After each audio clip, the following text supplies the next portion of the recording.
We've always been a family that thinks about spend, save, give.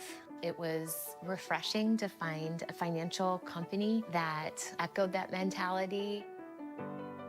With Thrivent, it's more than just about gaining financial confidence. It's about how you can use your resources to create change in your community. It's been a relationship that's created a whole exponential amount of good.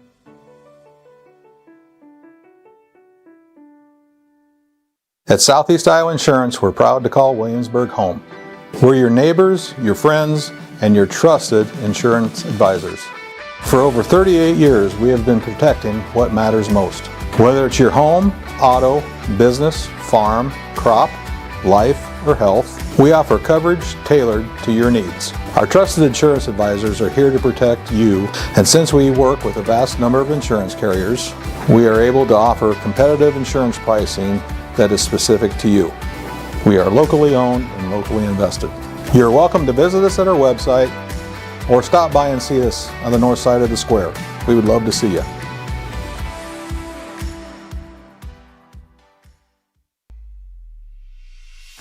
Traditional seed meters need continual adjustment to plant accurately, which leads to skips, doubles, and ultimately lost yield. V-set seed meters singulate seeds accurately without any adjustments, resulting in perfect seed placement throughout your field. Contact your local precision planting dealer today.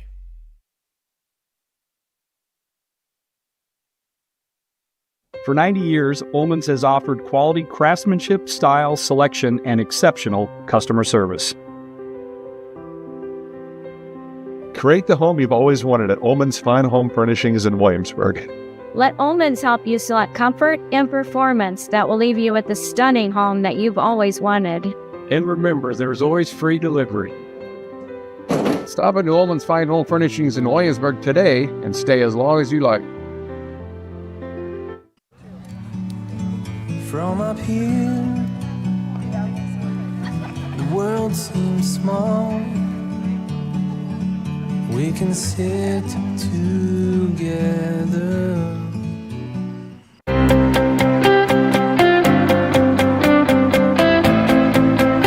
We know your home deserves reliable care from people who treat it like their own. When you call Ackerman Plumbing, you'll hear a friendly voice ready to help, and you can rest easy knowing you're working with a team of trustworthy, licensed professionals prepared to help you every step of the way. Whether it's a small plumbing repair, a kitchen and bathroom design and renovation, or a new construction plumbing, you've got this because we've got you.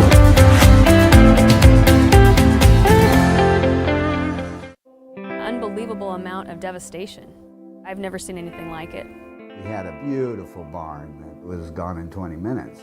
Farm Bureau stepped up right away and said, hey, we got you and we'll be there for you. We were taken care of. Now we could get on to repairing and rebuilding.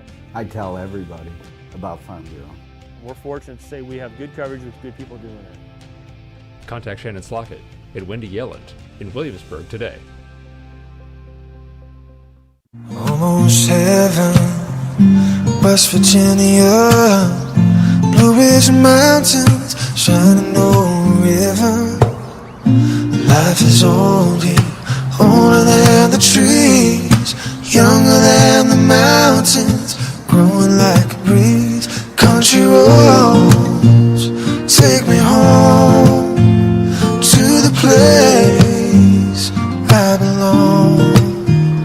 West Virginia, home mountain number, take me home, country roads. Oh my man.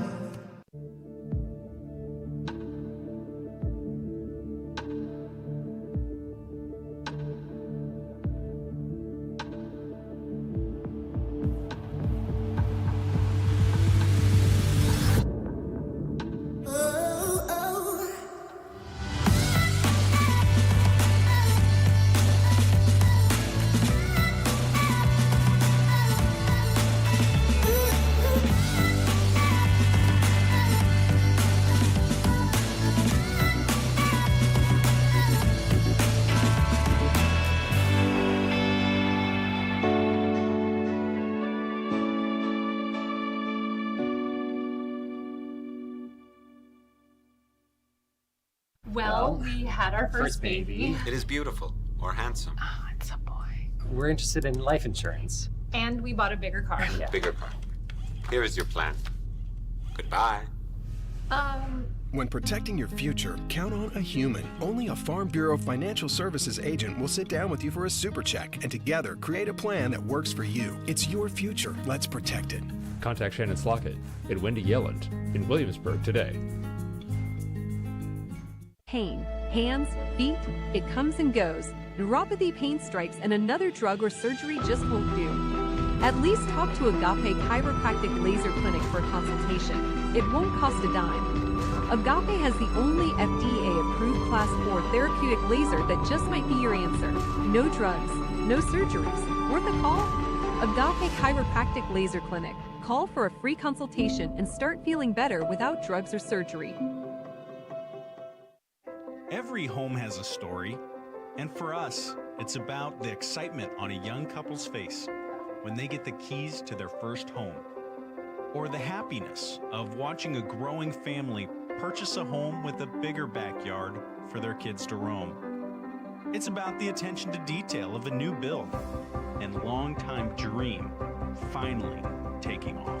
And it's about the satisfaction of making the home buying process simple and smooth for a family looking to get back to their roots in the country.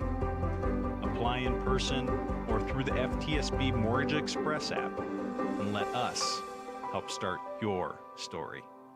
Come see us. There are places where people truly value relationships, where distance is measured in acres, and all roads lead to families on one mission: to provide for their loved ones, their community, and the world. That's where you'll find us. Generation after generation. Farm Bureau Financial Services. It's your future. Let's protect it. Contact the Klosterboer Agency in Williamsburg today. Bellin Construction, Plumbing, Heating, and Air Conditioning has been a proud Raider supporter for over 30 years. Our family-owned and operated business also takes pride in serving the Williamsburg area and surrounding communities. Whether you need us for new construction, remodels, plumbing service calls, or HVAC replacements, we have the experience it takes to get the job done right.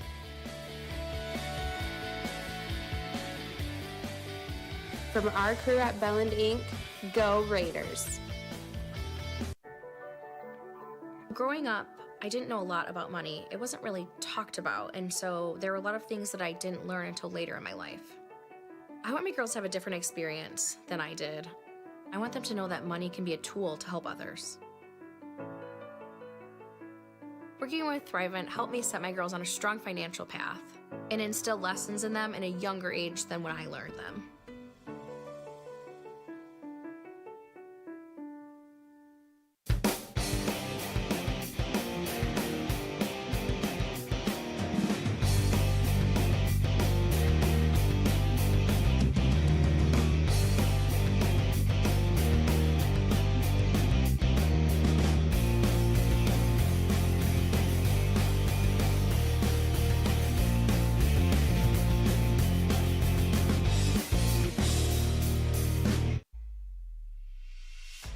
Running a single downforce setting across an entire field causes yield loss because the setting is rarely correct. Delta Force is an automated row-by-row downforce control system that measures and adjusts downforce every time there is variability in your field, so your crops will thrive for optimal yields. Contact your local Precision Planting dealer today.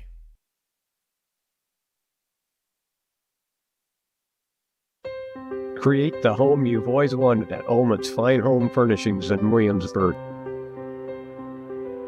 For 90 years, Ullman's has offered quality craftsmanship, style, selection, and exceptional customer service. Let Ullman's help you select comfort and performance that will leave you with the stunning home you've always wanted. And remember, there's always free delivery. Stop into Ullman's Fine Home Furnishings in Williamsburg today and stay as long as you like. Your grandmother's fine china, those trendy sneakers, your collection of hand-carved duck decoys. Auto Owners protects your home. Because, well, somebody should. That's simple human sense. Ask the Lillis Insurance Agency in Williamsburg if auto owners make sense for you. Oh, now you do your job.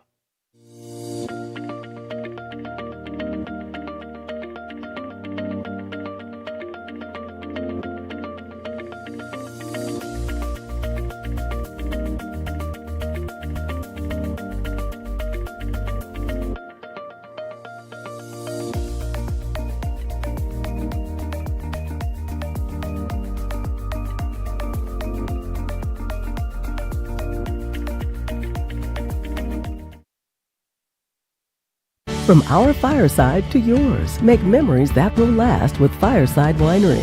Share with friends tasteful exuberance found in every bottle. Experience delicious rich tones straight from the vines while enjoying the stunning Iowa landscape. Whether cozying up to our fire pit or relaxing at home with a good book, Fireside Winery makes every sip a moment to savor. For our complete wine list or preview upcoming events, visit firesidewinery.com. Fireside Winery, from our fireside to yours. At Williamsburg Smiles, we believe dentistry should feel different. From little ones to grandparents, we love caring for patients of all ages in a space that feels welcoming and judgment-free. We use the latest technology to make your experience easier and more comfortable. Our digital scanner and 3D printer mean no messy impressions and faster, more precise, clear aligners for straighter smiles. But what really sets us apart is how we treat you. You will never feel like just a number here. Each smile is unique, and our team takes the time to personalize your care and answer your questions. Experience dentistry differently at Williamsburg Smiles.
We've always been a family that thinks about spend, save, give.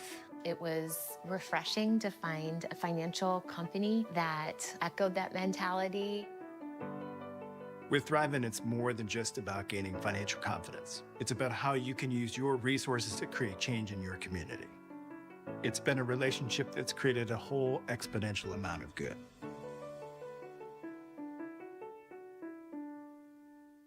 At Southeast Iowa Insurance, we're proud to call Williamsburg home. We're your neighbors, your friends, and your trusted insurance advisors. For over 38 years, we have been protecting what matters most. Whether it's your home, auto, business, farm, crop, life, or health, we offer coverage tailored to your needs. Our trusted insurance advisors are here to protect you, and since we work with a vast number of insurance carriers, we are able to offer competitive insurance pricing that is specific to you. We are locally owned and locally invested. You're welcome to visit us at our website or stop by and see us on the north side of the square. We would love to see you.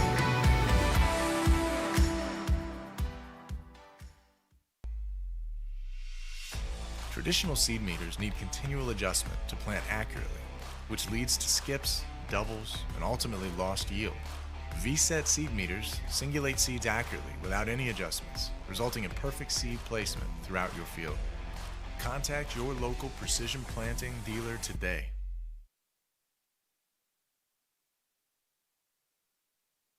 For 90 years, Ullman's has offered quality craftsmanship, style, selection, and exceptional customer service. Create the home you've always wanted at Ullman's Fine Home Furnishings in Williamsburg. Let Ullman's help you select comfort and performance that will leave you with the stunning home that you've always wanted. And remember, there's always free delivery. Stop into Ullman's Fine Home Furnishings in Williamsburg today and stay as long as you like. From up here, the world seems small. We can sit together.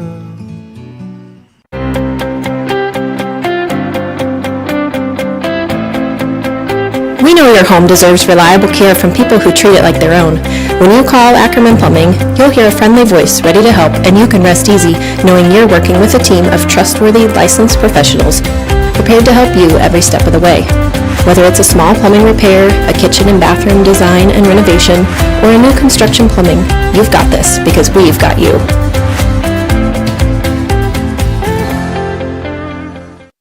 Unbelievable amount of devastation. I've never seen anything like it. We had a beautiful barn that was gone in 20 minutes. Farm Bureau stepped up right away and said, hey, we got you and we'll be there for you. We were taken care of. Now we could get on to repairing and rebuilding. I tell everybody about Farm Bureau. We're fortunate to say we have good coverage with good people doing it. Contact Shannon Slockett at Wendy Yelland in Williamsburg today.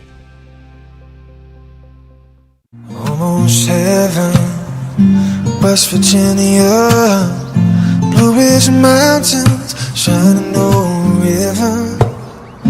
Life is old here, older than the trees, younger than the mountains, growing like a breeze. Country roads take me home to the place I belong. West Virginia, old mountain mama, take me home. Country roads.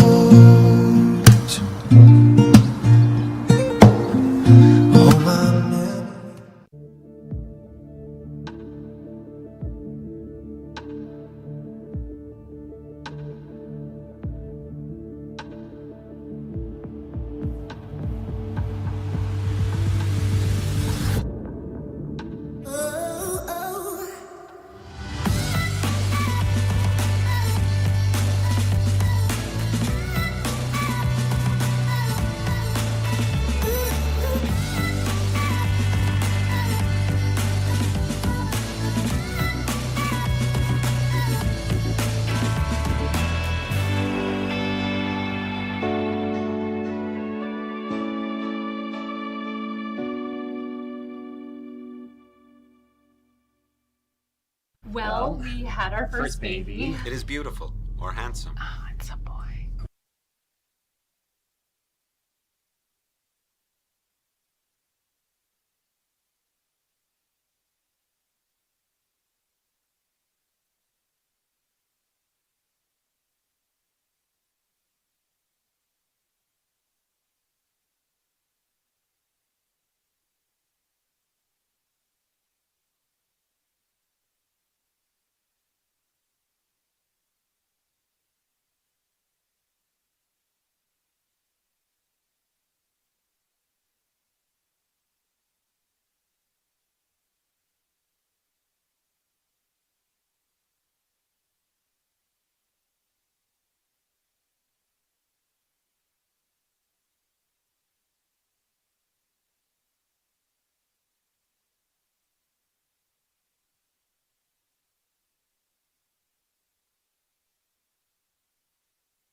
All right, can you hear me? Yep. Okay, I can hear you. We got green things flopping around there, up and down. Now let's give it the second delay here.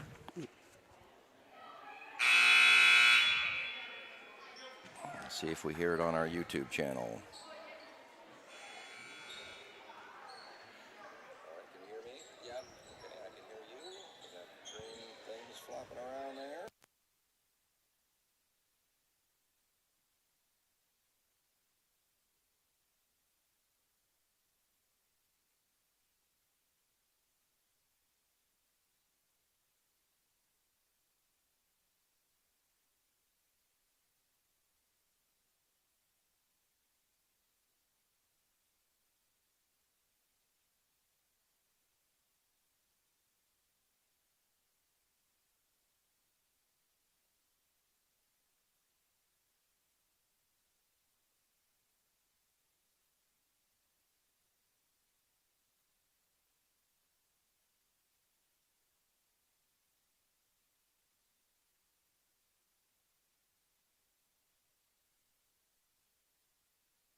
Good evening and welcome to Williamsburg Raider Basketball on the Williamsburg YouTube channel. Wherever you are and whatever you're doing, thank you for taking some time for Williamsburg Raider Basketball. Joining me on the broadcast tonight are my kids, Carter, Tasha, Trevor, and Tyler, and Zayden Lannert here at the rack doing stats. Tonight the Raiders are hosting the Washington Demons of the Southeast Conference for their annual Perry Rich Memorial Game, who come into the rack with a 10-9 overall record and are 5-4 in Southeast Conference play. The Raiders are 12-2 all-time against Washington, with the Raiders on a 6-game winning streak. The Raiders defeated the Demons last year in Washington 43-14. The Raiders shot 32%, 14 of 44 from the field, and 23% from three-point range, shooting 3 of 13 from distance, taking 30% of their shots from behind the three-point arc for an effective field goal percentage of 35%, assisting on 14% of their made field goals with 2 assists, scoring 43 points for an offensive efficiency of 84.5, 11.1 below their season average. The Raiders posted an efficiency rating of 44, 19.1 below their season average. For the Raiders, the Farm Bureau Star Player of the Game. If you're looking for a star to help you navigate through the difficulties of life, give Farm Bureau agent Jared Klosterboer a call and learn how he can make it easy to protect the things that are most important to you. Your home, family, farm, and future was Carly Rich with a game-high 19 points, making 7 field goals and going 5 for 6 from the free throw line, along with 3 rebounds, 2 steals, and a block. Carly is at Wartburg, playing in 16 of 21 games on the season for the Knights, missing 5 games with a concussion, averaging almost 10 minutes per game, averaging 2.5 three-pointers attempted, shooting 40% from distance, and effective field goal percentage of 57%. Carly is playing with former Walmack players Emma Townsley from Benton, Maddie Pavelka from Marion, and Addie Tupa from Center Point, Urbana. The Ullman's Furniture Bench Player of the Game. Whether you're furnishing a large home or an efficiency condo, you're sure to find something that fits your needs at Ullman's Furniture, was Kylie Sewer with 4 points, 3 rebounds, and a steal. Candy Skaggs also had a good game for the Raiders with 5 points, 2 rebounds, and 5 steals.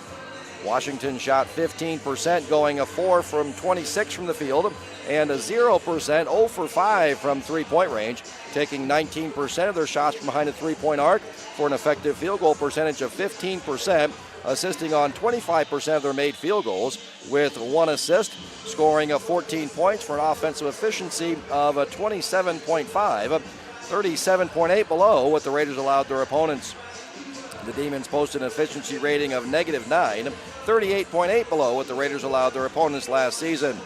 The Bell & Plumbing player who did it all for Washington, repairs and new installs. Bell & Plumbing, Heating, Construction does it all from start to finish. They have the experience it takes to get the job done right here in your backyard. Was Addison Miller with a team-high 5 points, going 5 for 6 from the free throw line, along with 5 rebounds and a steal. The Raiders' last game was in Van Horn against the Benton Lady Cats, defeating the Lady Cats 59-38. The Raiders led by 2 at the end of the first quarter, 13-11, and by 6 at halftime, 28-22. The Raiders took control of the game in the third quarter, outscoring Benton 14-9 to lead by 11 at the end of 3, 42-31. The Raiders added to their lead in the fourth quarter, outscoring Benton 17-7 for the 59-38 Williamsburg dub in Van Horn Friday night. Washington's last game was Friday night in Fort Madison, defeating the Bloodhounds 49-37. Washington shot 38%, going 15 for 40 from the field and 24% from three-point range, with 43% of their shots coming from behind the three-point arc for an effective field goal percentage of 43%, assisting on 33% of their made field goals with 5 assists, scoring 49 points for an offensive efficiency of 94.2, 15.3 above their season average. The Demons posted an efficiency rating of 52, 13.7 above their season average. The Bell & plumbing player who did it all for Washington was a senior Leighton Messenger with 9 points on 3 of 5 shooting, making a 3 and a perfect 2 for 2 from the free throw line, along with a team-high 8 rebounds, an assist, and 2 steals. The KC sub of the game was a freshman Ashlyn Long with 6 points, making a 3 and going 3 for 4 from the charity stripe, along with 3 rebounds, 2 assists, a steal, and a block. Let's take a look at the Capper Ford keys of the game. Find the perfect vehicle for your lifestyle at Capper Ford. See for yourself the Capper experience. The Capper Ford key of the game for offense goes to the Raiders. The Raiders rank as the third best offense in the WAMAC, averaging 54.3 points per game for an offensive efficiency of 93.2. Zoe Allen is leading the Raiders in scoring, averaging 11.8 points per game, and is on her way to becoming another 1,000-point scorer for the Raiders. We just had Carly Rich do that last year. We might have back-to-back seasons with 1,000-point scores. Zoe Allen currently sitting at 984 points, 16 points away from hitting that 1,000-point barrier. So we might see that here tonight, if not tonight for sure, in their first round state playoff matchup on Saturday against the Vinton-Shellsburg Vikettes. Taylor Sanchez, Kennedy Skaggs, Channing Becker, Ava Hooker, and Kylie Sewer all rank in the top 35 in the WAMAC in scoring. And that's what makes the 5th-ranked Raiders so difficult to defend, is they have so many players that can fill it up. Washington would rank as the 7th best offense in the WAMAC, averaging 43.9 points per game for an offensive efficiency of 78.8. Senior Adeline Long would rank 7th in the WAMAC in scoring, averaging 14.3 points per game, followed by sophomore Reagan Miller at 7.6 and senior Leighton Messinger at 6.2. The Raiders are the third best shooting team in the WAMAC, shooting 39% from the field and 29% from three-point range for an effective field goal percentage of 45%. Zoe Allen ranks 9th in field goals made at 4.7 and 4th in field goal percentage, shooting 49% from the field. Ava Hooker, Taylor Sanchez, Kennedy Skaggs, Channing Becker, and Kylie Sewer are all also averaging more than 5 shots a game for the Raiders. Washington would be the 7th best shooting team in the WAMAC, shooting 31% from the field, 25% from three-point range for an effective field goal percentage of 38%. Senior Adeline Long would rank 7th in the WAMAC in field goals attempted, averaging 13.2 shots per game. Senior Leighton Messenger, sophomore Reagan Miller, and senior Oakley Sabaski are also averaging more than 5 shots a game for the Demons. The Raiders are the 4th best three-point shooting team, shooting 29% from three-point range, taking 38% of their shots from distance, averaging 19.1 threes, making 5.6. Kennedy Skaggs ranks 10th in the WAMAC in three-pointers made, making 1.8 threes per game, with Taylor Sanchez right behind, ranking 11th at 1.7. Channing Becker ranks 8th in three-point percentage, shooting 38% from distance, with Kennedy Skaggs ranking 9th at 35%, and Taylor Sanchez 10th, shooting 34% from behind the three-point arc. Washington would rank as the 7th best three-point shooting team in the WAMAC, shooting 25% from distance, taking what would be a WAMAC leading 53% of their shots from behind the three-point arc, averaging 24.9 threes, making 6.4. Mount Vernon is leading the WAMAC in the percentage of their shots coming from behind the three-point arc, with the Mustangs taking 50% of their shots from distance.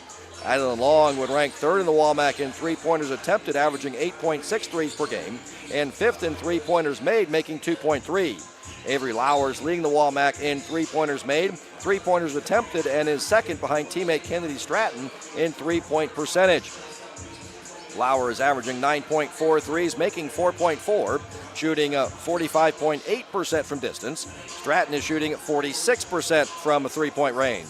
Reagan Miller would rank 10th in the WAMAC in three-pointers attempted and is taking 74% of her shots from behind the three-point arc, which would rank 8th in the WAMAC, averaging 5.4 threes per game. Leighton Messinger, Oakley Sabaski, Ashlyn Long, and Addison Miller are also averaging 2 or more threes per game for the Demons. The Raiders rank 6th in assisting on their made field goals, assisting on 63% of their made field goals, averaging 12.3 assists. Ava Hooker ranks 7th in the WAMAC in assist, averaging 2.8. Channing Becker also has an above-average assist rate for the Raiders. Washington would rank as the 6th best team in assisting on their made field goals, assisting on 63% of their made field goals, averaging 9.6 assists. Adeline Long would rank 9th in the WAMAC in assists, averaging 2.7 assists per game. Leighton Messinger and Reagan Miller also have above-average assist rates for the Demons. The capper for key of the game for defense goes to the Raiders. The Raiders are the best defense in the WAMAC, allowing their opponents to score 37.4 points per game for a defensive efficiency of 64.3. Washington would rank as the 8th-ranked defense in the WAMAC, allowing its opponents to score 42.9 points per game for a defensive efficiency of 77. The Raiders are allowing their opponents to shoot a WAMAC low 30% from the field, 26% from three-point range, allowing their opponents to take 38% of their shots from behind the three-point arc for a WAMAC low effective field goal percentage of 35%, allowing their opponents to assist on 64% of their made field goals, allowing a WAMAC low 7.9 assists. Washington is allowing its opponents to shoot 36% from the field and 28% from three-point range, allowing their opponents to take 37% of their shots from distance for an effective field goal percentage allowed of 41%, allowing their opponents to assist on 66% of their made field goals, allowing 9.8 assists. Kylie Sewer and Ava Hooker rank 7th in the WAMAC in blocks with 17 blocks on the season. Zoe Allen also has an above-average block rate for the Raiders.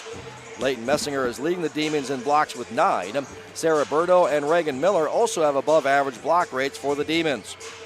The capper for key of the game for the free throw line goes to the Raiders, with the Raiders getting to the free throw line at a higher rate than the Demons, and the Demons are also setting their opponents to the charity stripe at a lower rate than the Raiders.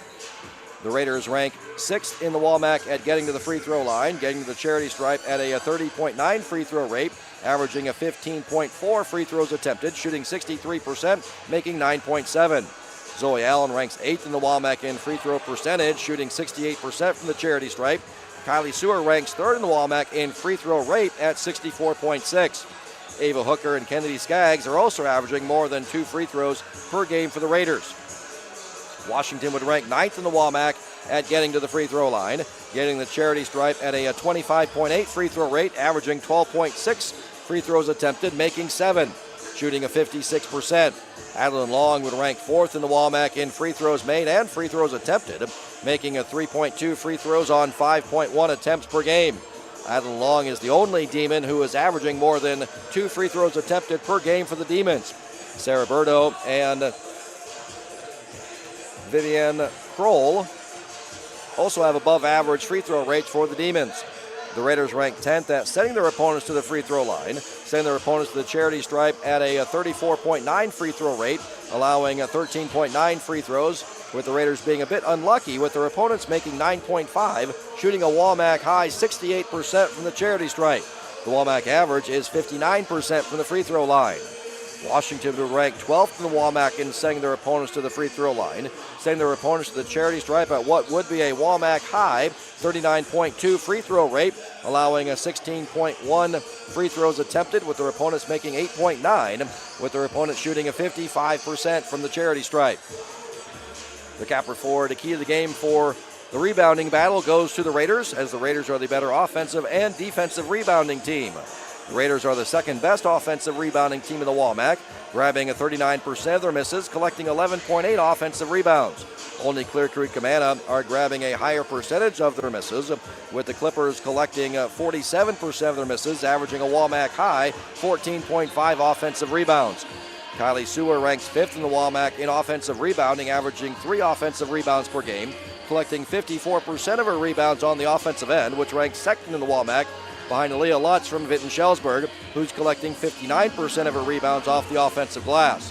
Ava Hooker ranks 6th, averaging 2.8, and Zoe Allen ranks 10th at 2.5. Washington would rank as the 4th best offensive rebounding team in the WAMAC, grabbing a 37% of their misses, averaging 11.9 offensive rebounds. Sarah Burdo is collecting a 53% of her rebounds off the offensive boards, which would rank 3rd in the WAMAC behind Kylie Sewer, averaging a 2.2 offensive rebounds. Vivian Kroll would rank 5th, collecting half her rebounds on the offensive end, averaging 2.2 offensive rebounds. Leighton Messenger is also averaging more than 2 offensive rebounds per game. Addison Miller and Reagan Miller are also averaging more than an offensive rebound per game for the Demons. The Raiders are the 3rd best defensive rebounding team in the WAMAC, allowing their opponents to collect 30% of their misses, allowing 8.2 offensive rebounds. Channing Becker, Ava Hooker, and Zoe Allen are all averaging more than 3 defensive rebounds per game. Kylie Sewer ranks 10th in the WAMAC in defensive rebound rate. Washington would rank as the 7th best defensive rebounding team, allowing their opponents to collect 36% of their misses, allowing 9.9 offensive rebounds. Leighton Messenger would rank 9th in the WAMAC in defensive rebounding, averaging 4 defensive rebounds per game. Reagan Miller and Sarah Berto also have above average defensive rebound rates for the Demons. The Capper Ford key of the game for the turnover battle goes to the Raiders, as the Raiders do a better job of taking care of the ball than Washington and also force more turnovers than the Demons. So clean sweep of the Capper Ford keys of the game for the Raiders. Let's send it down to pay announcer Mr. Nathan King for the starting lineup sponsored by the Sundown. If you're looking for starters, a main course, or good beverages, stop on down to the Sundown. No matter when you'll visit, you'll enjoy great food and great company. Visit the Sundown Bar and Grill today to see what all the hype is about. Welcome the players, coaches, students, and fans of the Demons to Washington.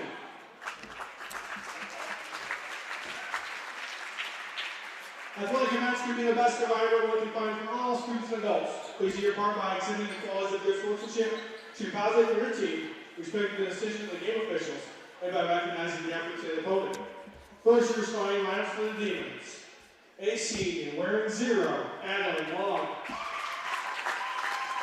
AC, number 3, Leighton Messenger. AC, number 5, Oakley Savosky. AC, number 12, Addison Miller. And a sophomore, number 15, Vivian Kroll. The Demons are coached by Colin Wolford, assisted by Brandon Long and Brandon Benatelli.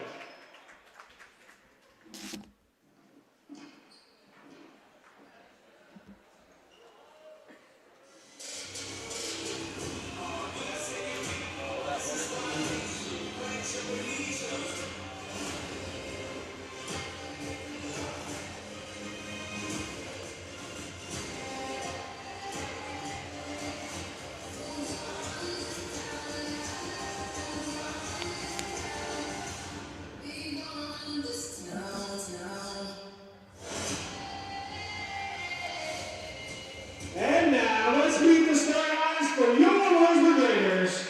A5-3 sophomore, number 5, Channing Becker. A6-1 senior, number 10, Zoe Allen. A5-10 junior, number 12, Ava Hooker. A5-7 junior, number 14, Taylor Sanchez. And A5-10 senior, number 24, Kenny Skaggs. The Raiders are coached by Stephanie Gacy, assisted by Brett Kozachek, Aaron Davis, and Adam Sanchez. And please welcome guest coach for tonight, Karen Johansson. Athletic training services are provided by Compass Memorial Hospital and athletic trainer Rihanna Freiberg. We would like to welcome game officials for tonight, Kevin Roy, Andrew Leopard, and Chris Armstrong.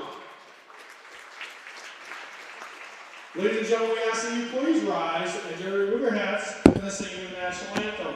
Tonight's anthem will be sung by Williamsburg vocal group Sirens and in harmony under the direction of Katie Birdie and Zach Ray.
Let's take a look at the uniforms for the teams tonight, sponsored by Elite Sports. If you want your team to look its best, Elite Sports is a custom screen printing and embroidery company that's working with over 150 high schools and colleges in Iowa.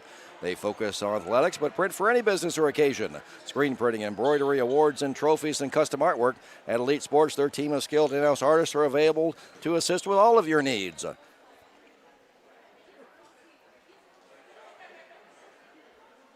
Raiders come out in the home whites with the red Berg on the front. Red numbers outlined in black. Zoe Allen winning the tip. And the Washington Demons coming out in the road black uniforms. Orange striping, but white numbers. And white Demons across the front.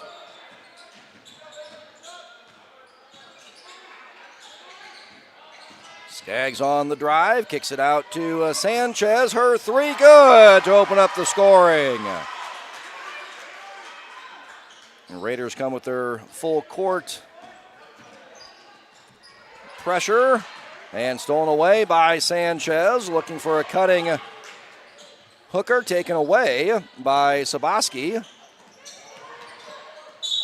Almost poked away, but Messinger able to maintain control and get a reach-in foul on Ava Hooker, our first foul of the ball game.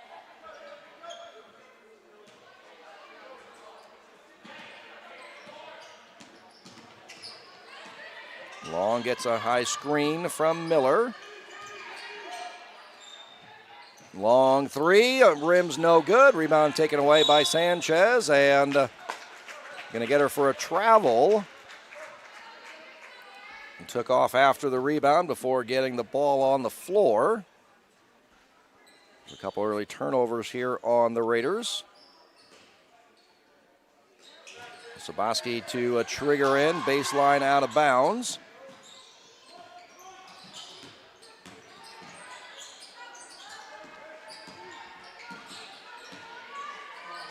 Down low, nice ball fake. And grabbing her head, must have got hit in the head there by Skaggs. Kennedy Skaggs picking up the foul, second team foul on the Raiders. So Vivian Kroll will head to the charity stripe.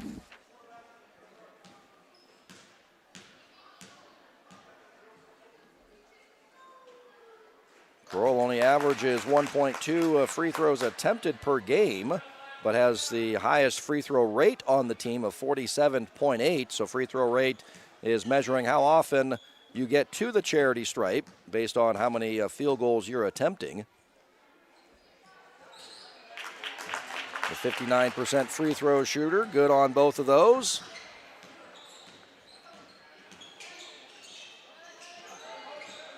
Washington coming out man-to-man defense here in this first quarter.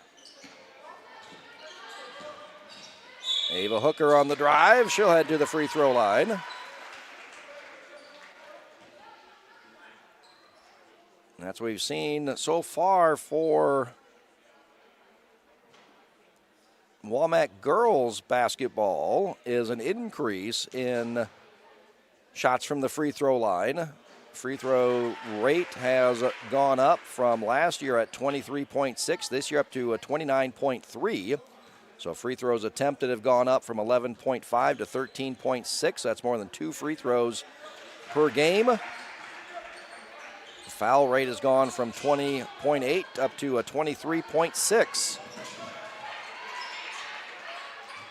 Ava Hooker good on both of those. Raiders get the steal. Channing Becker quickly back down the floor. Sizing up to 3, spinning into the lane, getting a little bit too far underneath. And here come the Demons. Leighton Messenger gets it back from Long. She'll take the 3. Knew that was off, but Channing Becker at 5'2", one of the top defensive rebounders for the Raiders, and that just rolls off, but tipped back to Becker. Ava Hooker stop pop from the left elbow is good. Raiders 1-2-2 full court pressure. Get it up to Kroll. Back to Long, and now Sabaski. Poked away, stolen away by Sanchez. And she lays it in. Raiders back in that 1-2-2 full court pressure. Long pass to Addison Miller. Kroll unable to get that to go. Nice move on that right block. Nice job anticipating that pass. Adeline Long with the steal. Channing Becker back defensively to make Washington set up their offense. Poked away from behind. Going to stay with Washington. And get our first subs of the game with Tenley Sanchez and Kylie Sewer checking in. And for the Demons, Reagan Miller. So 3 different sets of sisters on the Washington Demon varsity roster. And then there's also a brother-sister combo on the varsity teams. Ava Hooker got a hand on that for the steal. Kenny Skaggs getting downhill, left hand, no. She'll head back to the free throw line. Foul on Kroll. So both teams now with 2 fouls here in the first quarter.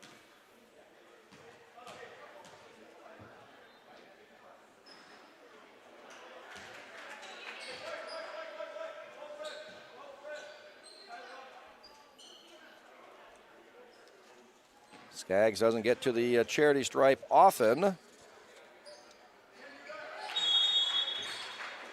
More of a three-point shooter, 11 straight games with a made 3. Also 5 straight games with a steal. I think we can make that 6 now. Makes the second. So it was 3-2 after the 2 free throws made by Kroll. So Raiders 7-0 run here to build that up to an 8-point lead, 10-2 here early in the first quarter.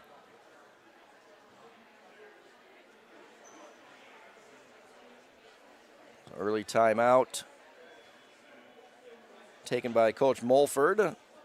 Drop how he wants to attack the Raider 1-2-2 full court pressure.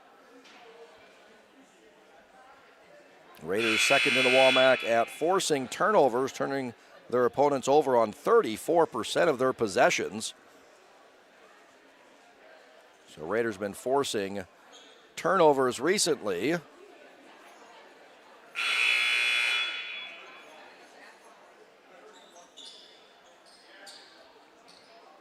Forced 36 turnovers in the last game we saw the Raiders against Vinton-Shellsburg. 27 against South Tama, 30 when the Raiders hosted the Benton Lady Cats here at the RAC. 31 the first time that they saw Vinton-Shellsburg in Vinton. And forced another turnover there. Tenley Sanchez gets into the lane. Her runner, no. Rebound pulled down by Reagan Miller, and she's fouled by Tenley Sanchez. Third team foul on the Raiders as Sarah Burdo checks in for the first time. Raiders getting that 1-2-2 full court pressure. Kylie Sewer at the point. Poked away, stolen away by Channing Becker. Her scoop shot goes. Another steal. Oh, unable to control it is Becker. The official pointed the Raiders' way, but that's not what he meant as he hands the ball to Washington. He pointed the Raiders' way. Do what I mean, not what I say. We all knew that was Washington's ball there.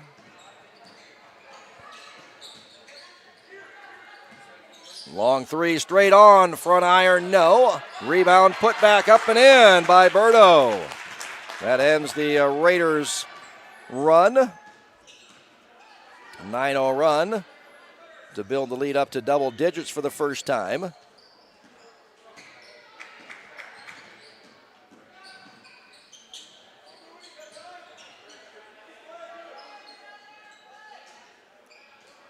And the 10 on the shot clock. Becker on the drive, kicks it out. Sanchez, runner. Rim, no. Poked out to Sanchez. Swing it back around. Ava Hooker down low. Kylie Sewer gets it back, kicks it out. Becker for three. That's off back iron, no. And able to corral the rebound is Addison Miller. Poked away by Sewer. And checking in is Ashlyn Long. So senior Adeline Long and number 0, number 2, a freshman Ashlyn Long.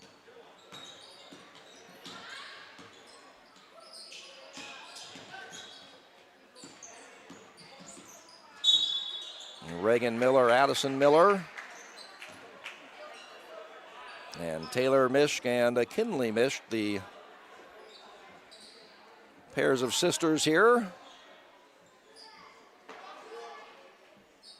And then there's some Saboskis on both the girls and the boys varsity team.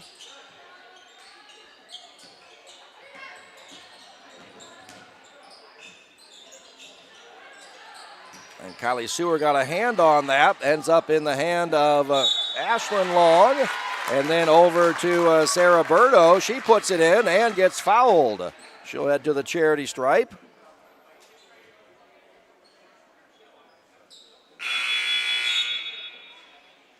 Zoe Allen, Taylor Sanchez checking in for Ava Hooker and Kennedy Skaggs. Makes the free throw. She's going to cut the Raider 10-point lead in half.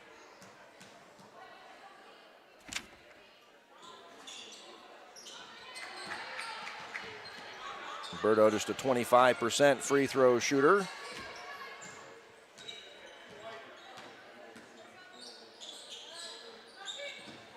Sanchez had the screen from Sewer, doesn't use it, gets to the rim. Rebound pulled down by Leighton Messenger. Hands it off to a long three is good, and some contact on the three. She'll go to the line for the potential 4-point play. So that cuts the Raider lead down to 3, potentially down to 2. If Long is able to hit the free throw, Long the only Washington Demon that's averaging more than 2 free throws a game. A 64% free throw shooter is good on that. That cuts the Raider lead down to 2, but going right to the hoop is Kylie Sewer. Build that Raider lead back up to 4, and the Raiders come with that full court pressure.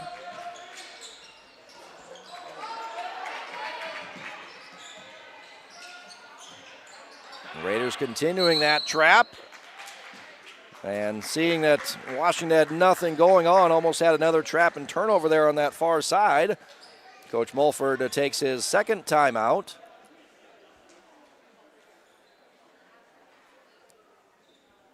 So if there's been an issue in terms of a shot clock, since the implementation of the shot clock, now 4th year of the shot clock, it's been in these kinds of scenarios where you're inbounding the ball with less than the regular time on the clock. Washington down to 22 on the shot clock here.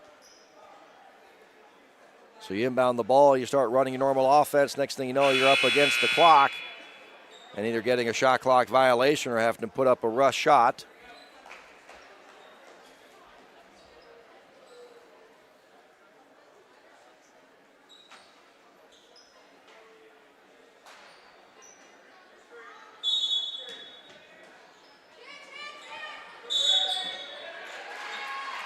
Offensive foul on a screen, moving screen. And Sarah Berto picks up the foul. That also counts as a turnover as well on Berto.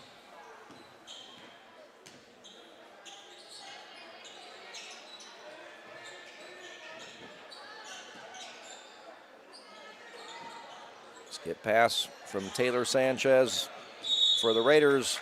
Sister combo there. Tenley Sanchez, a little quick on the feet. turnover by the Raiders.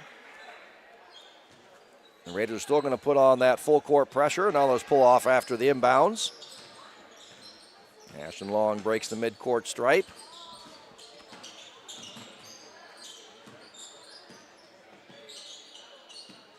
Thought about the long three. Reaching in is Channing Becker, forcing the jump ball. Raiders won the initial jump. So alternate possession will keep it here with the Demons. Ava Hooker, Kennedy Skaggs checking in for Tenley Sanchez and Kylie Sewer.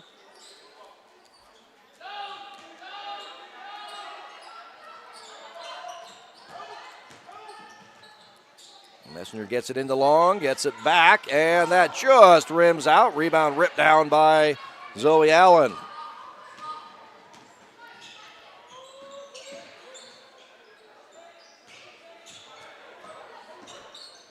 Zoe Allen comes into the lane. Left-hand runner is good.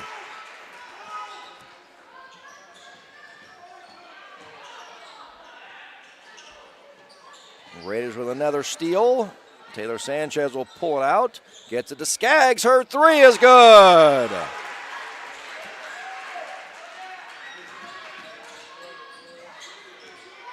A 7-0 run by the Raiders. And make that 9-0 run on the steal and layup by Channing Becker. It was a 2-point game, 12-10. Now Raiders up 11, 21-10. Long three, no, out of bounds as time was winding down.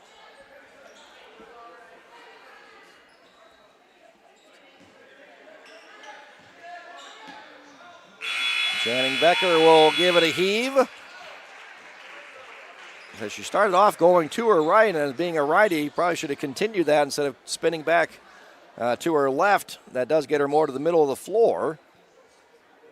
So Raiders lead 21-10, have led throughout, scoring the first points of the game on a three-pointer by Taylor Sanchez, and then closing it out with a three-pointer by Kennedy Skaggs.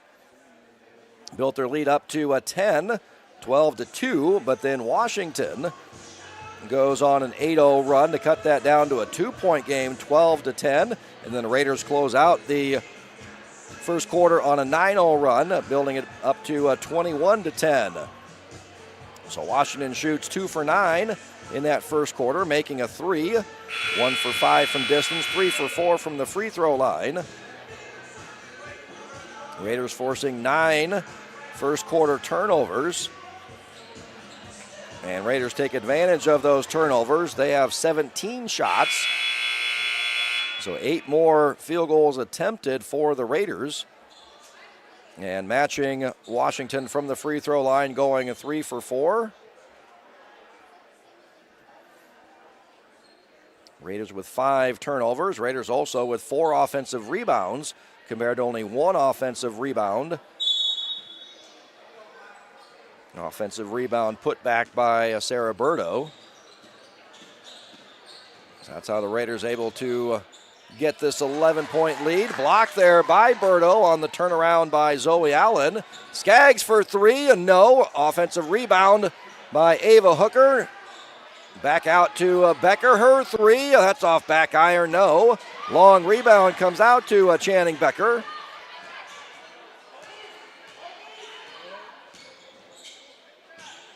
Ava Hooker on the drive, and she'll go to the free throw line. A nice job by Zoe Allen there, just walling up and allowing Ava Hooker to get into the middle of the lane. And then 2 Demons came over. Going to call Sarah Burdo for the foul. That's her second. First player with any kind of foul trouble.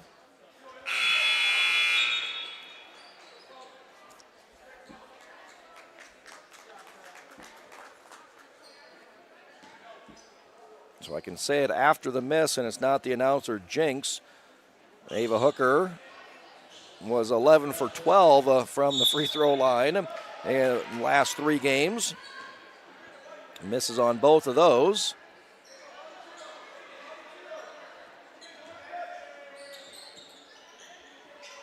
So Raiders will put on that full court 1-2-2 full court pressure.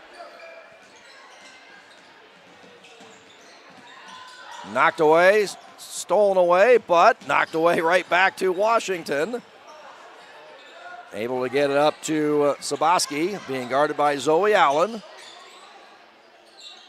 Long kicks it out, three-pointer straight on by Ashlyn Long is good.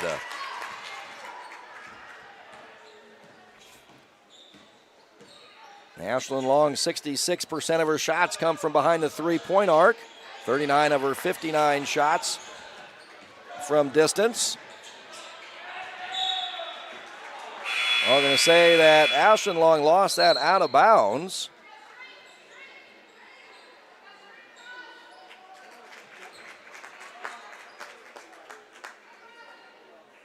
So Kennedy Skaggs will trigger in baseline out of bounds for the Raiders. Gets it into Ava Hooker. Zoe Allen, turnaround jump shot.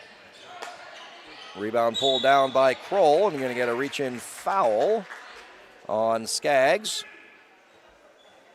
And that'll be her second.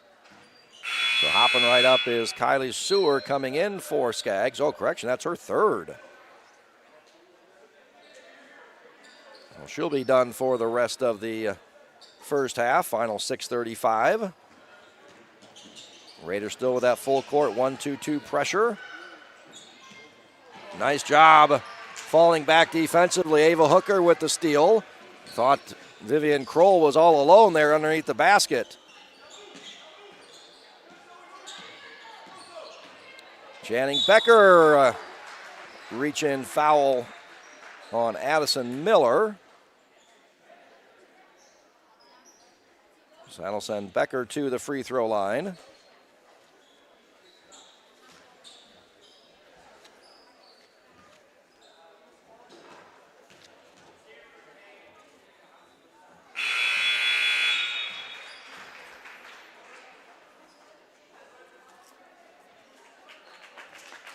Becker doesn't get to the free throw line very often. 14.7 free throw rate. Only averages one free throw attempt per game. Shoots an above average 63% from the charity stripe. Womack averages 59.6.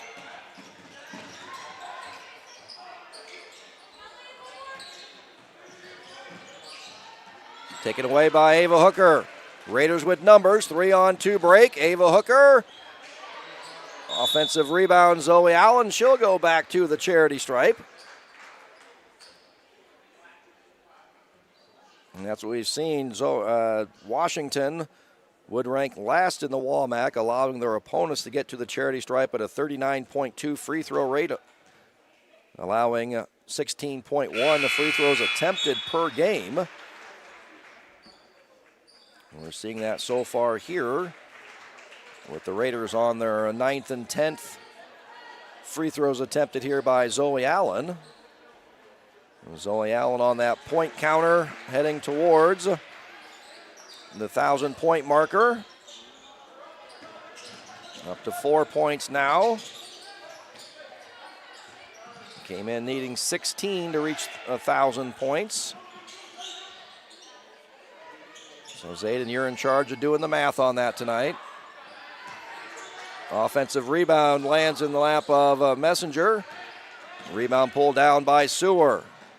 Taylor Sanchez, stop, pop, three, and no.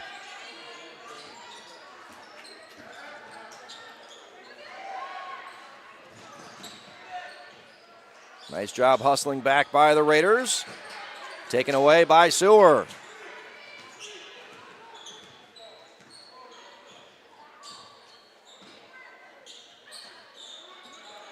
Zoe Allen, nice job posting up down low. Going to call the foul before the shot. So Raiders will trigger in baseline out of bounds. Get Kroll on the foul. And checking in for Kroll is Berto. Berto has 2 fouls. As Kroll picks up her second foul. So just as we say, nobody in major foul trouble. Washington with a couple with 2. The Raiders with 1 with 3. Messenger, straight line all the way to the hoop, swatted away by Ava Hooker.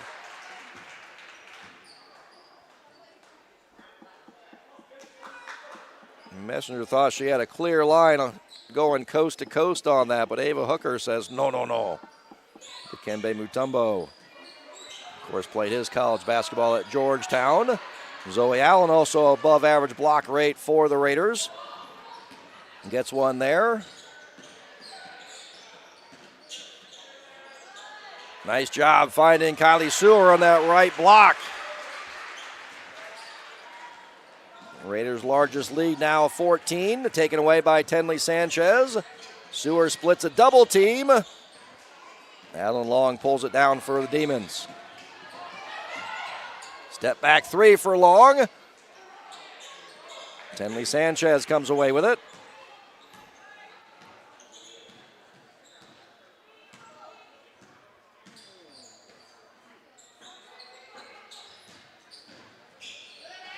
Poked away by Ashlyn Long. They'll stay with the Raiders. 22 on the shot clock.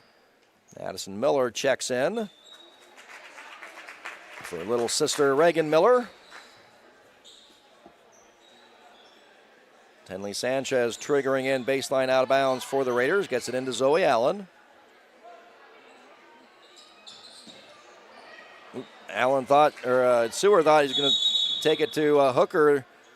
Ava cut back door, but still able to save the possession. Now Coach Dacey will take a timeout.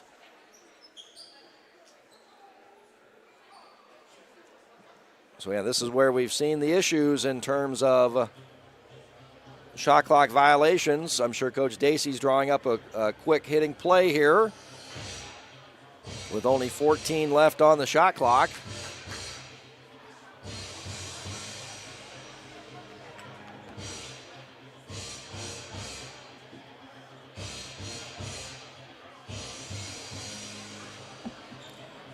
Nathan King taking us back to the 80s in the eye of the tiger. Some Rocky.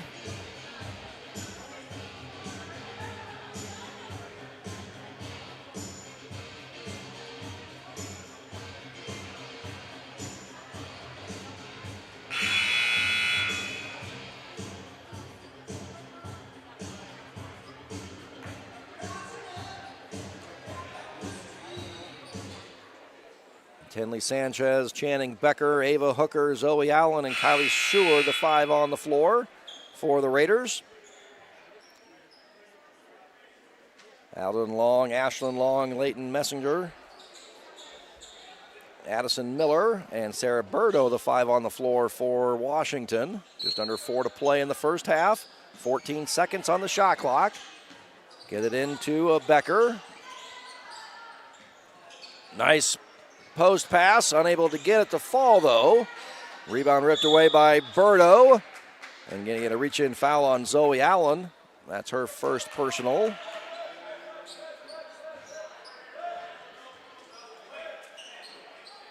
Second team foul on the Raiders. Washington with 4 fouls, so anytime the Raiders get fouled, they'll head right back to the free throw line. Stolen away.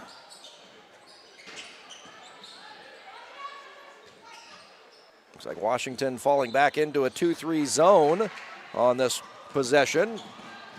Ashlyn Long poked away out of bounds. It'll stay with the Demons.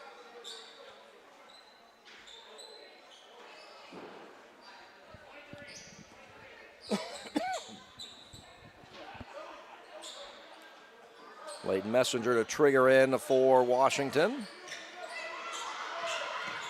Gets it to Adeline Long, right back to Messenger. Look for that 3 in the corner.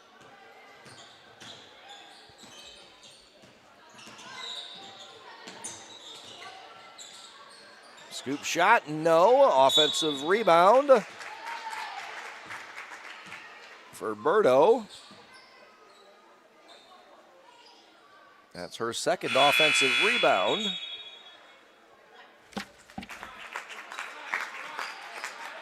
Burdo averages 2.2 offensive rebounds. That ranked 5th in the WAMAC. She collects over half her rebounds off the offensive glass.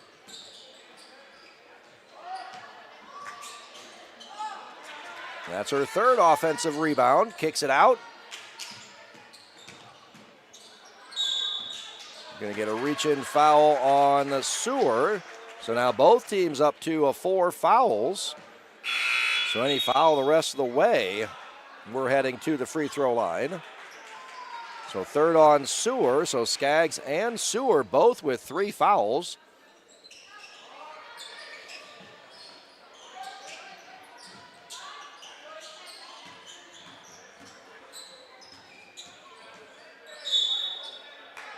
Offensive foul. So that's a player control foul, so no free throws on that. But that is a turnover on Addison Miller, as well as the offensive foul.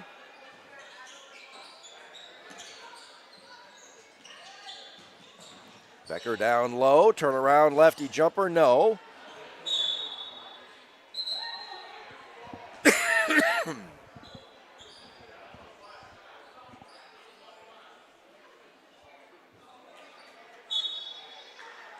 And say it's off the Raiders, out of bounds to Washington.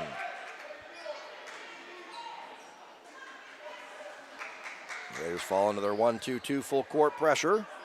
Forced 11 turnovers so far on Washington here in the first half. Demons average 14.8 per game.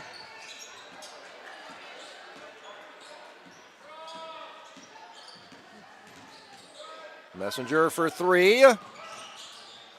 Long rebound, though, comes out to Miller. Blocked from behind by Ava Hooker, but able to control it. That'll stay with Washington.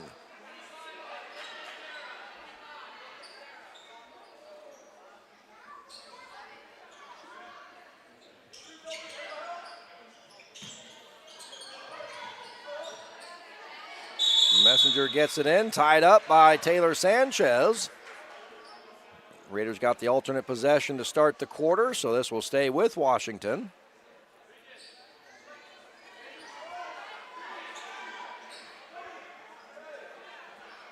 The shot clock does not reset.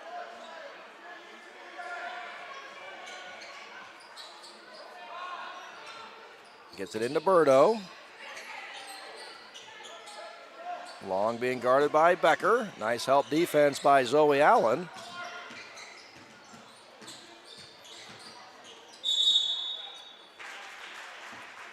Miller travels on the drive.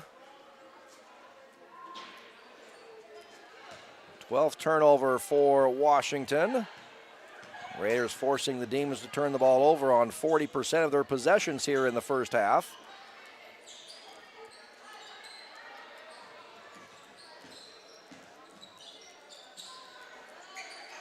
Under 2 to play. Down low, Zoe Allen will jump left hook, good. Raiders' largest lead is 16. Birdo double team down in that right block. Kicks it out, long 3 is good.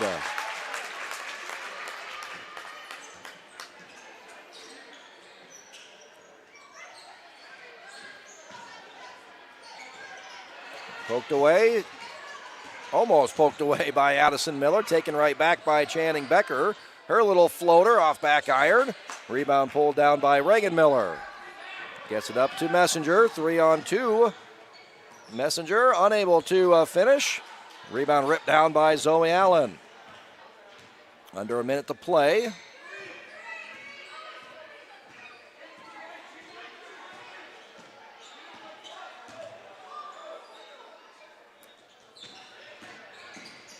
Ava Hooker kicks it out to Tenley Sanchez. Now Taylor Sanchez. Zoe Allen at the right elbow.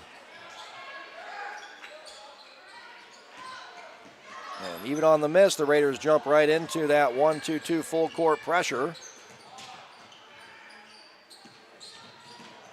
Losing control of it on the drive. Here come the Raiders. Plenty of time. Sanchez driving and, oh.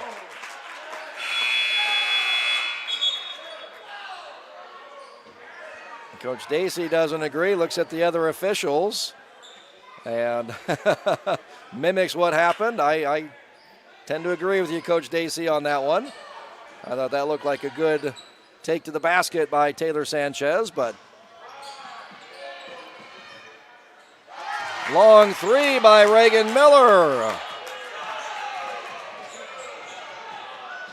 Channing Becker on the drive.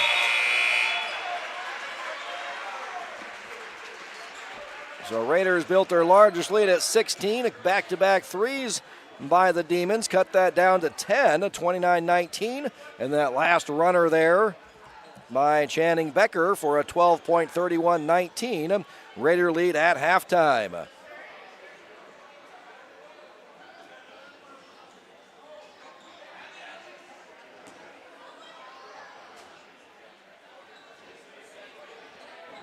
So we'll send it over to Brindley Heitman for some words from our sponsors.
Let's take a quick look at our Capper 4 keys to the game.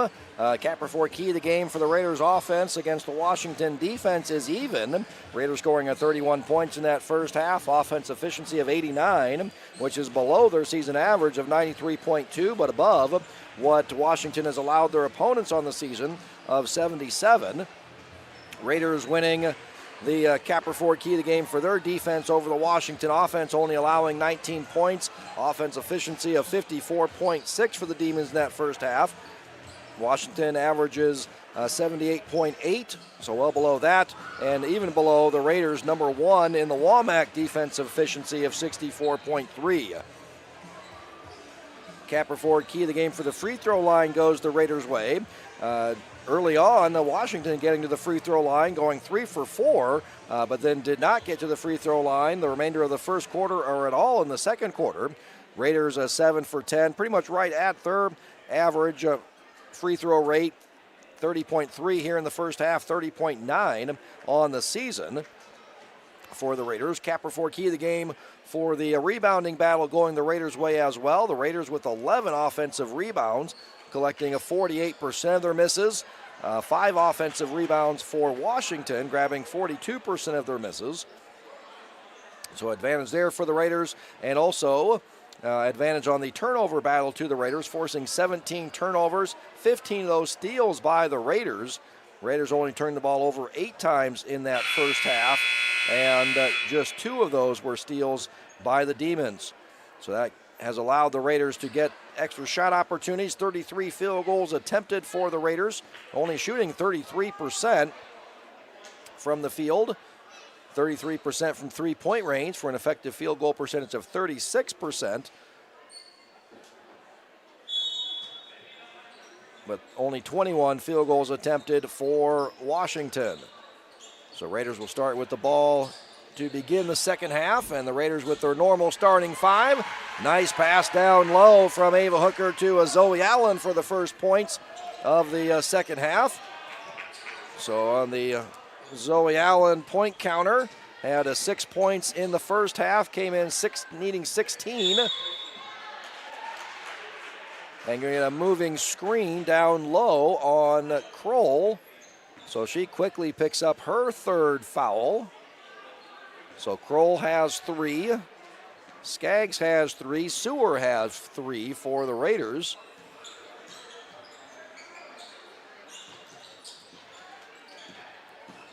Getting downhill to the left hand, nice block by Messinger on the drive by Hooker. Washington quickly into the offensive zone.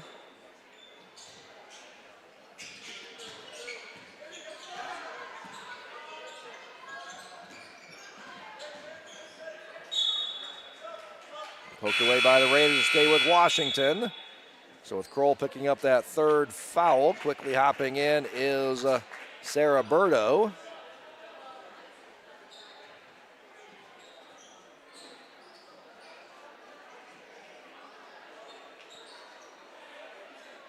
Ball rolled underneath the bleachers again.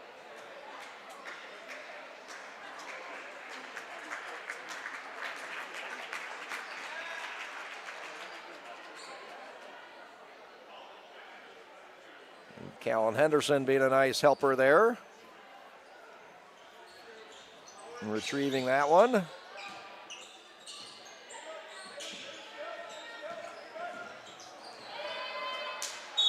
That's going to go out of bounds to the Raiders.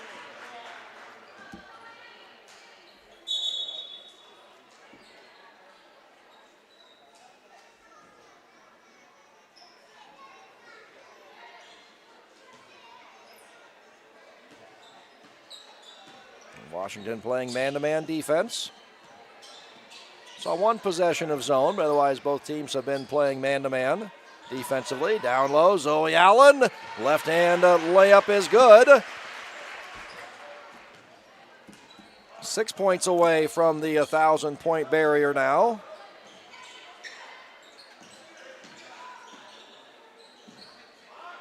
Long 3, rims no. Another offensive rebound, 4th offensive rebound of the night. Kick out for 3, no. Roberto doubling up her average on the offensive glass, doing all the work there for the Demons. Nice ball fake, jumping into the lane. Ava Hooker gets the offensive rebound. Put back, no. Third opportunity, and she'll head to the free throw line.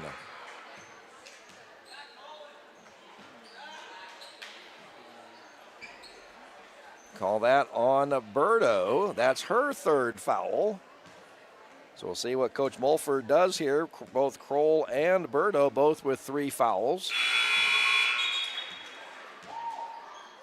That matches Skaggs and Sewer for the Raiders with 3 fouls. And Reagan Miller checks in, but comes in for Sabaski. So for the moment, she'll stay on the floor with those 3 fouls.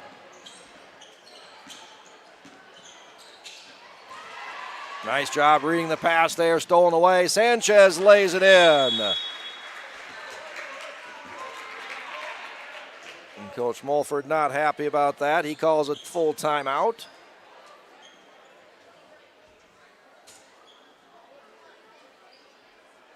As the Raiders force their 20th turnover on Washington and the 16th steal on the night.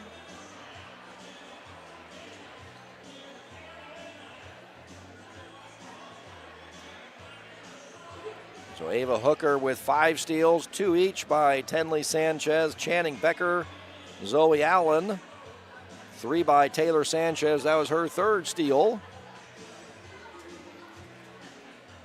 on the night. Zoe Allen leading the Raiders with 10 points. And we're on the Zoe Allen count here as she heads towards 1,000 points. Came in needing 16 to reach that 1,000-point barrier. Had 6 in the first half, and so far 4 here in the second half. 10 total, taking that count down to 6.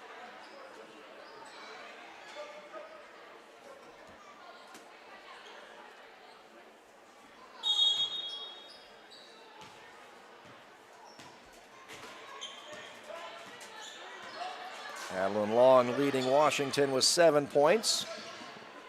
Demons leading scorer. Messenger saves it to Zoe Allen.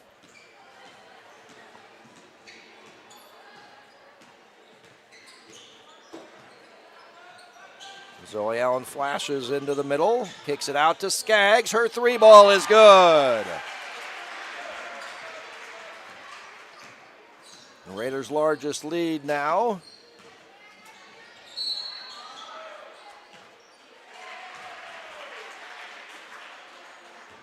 .22 points.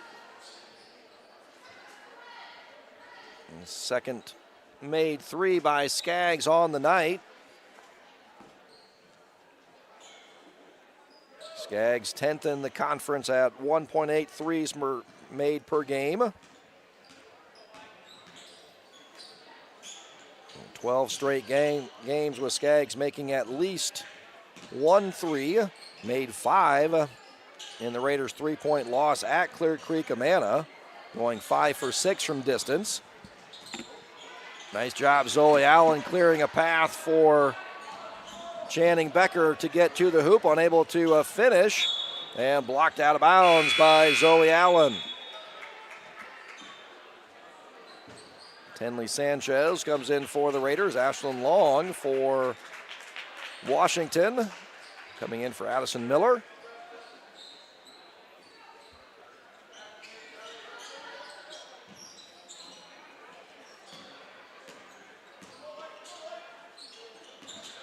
Messenger thought about the 3, drives in the lane, ends up in the lap of Berto, and she lays it in. And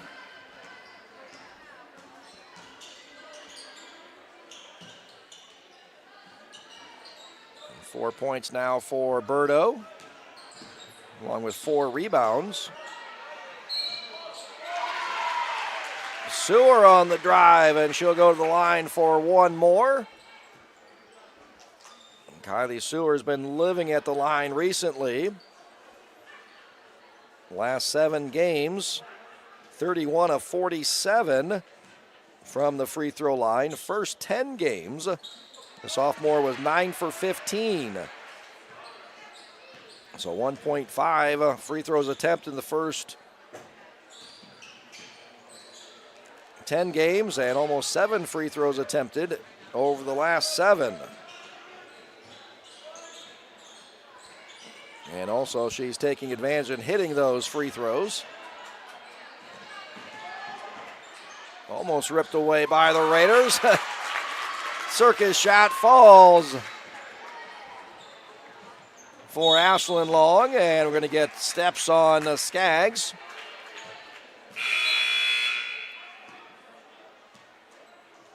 Addison Miller checks in for Messinger.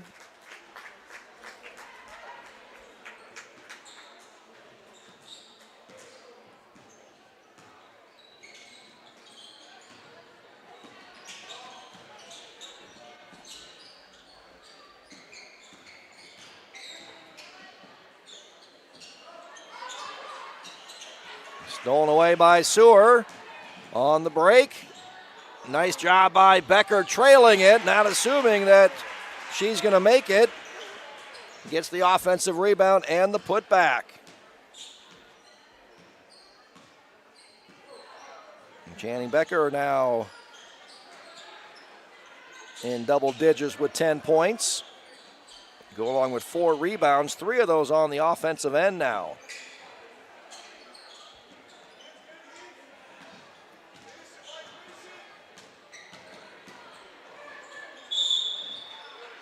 Traveling violation on Miller. Took that hop and then landed. Allen and Skaggs head to the bench.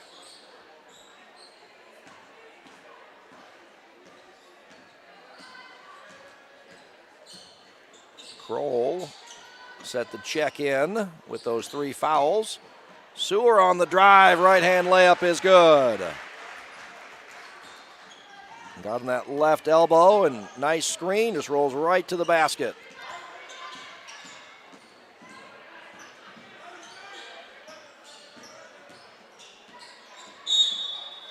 Get the bump on Sanchez, almost had the steal. First team foul on the Raiders in the quarter. Messenger and Kroll check in. And the Miller sisters will head to the bench.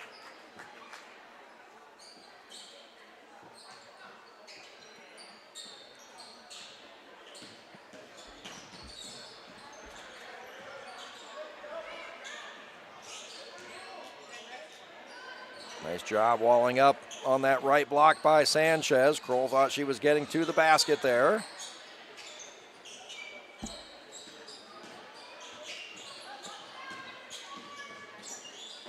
Stolen away by Sanchez. And she gets that to go. I thought there might have been an and one there, but no call.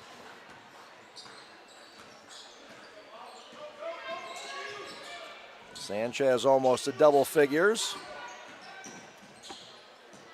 3, Messenger, left wing, no. Offensive rebound by Kroll. She gets that to go. And the harm, she'll go to the free throw line for one more.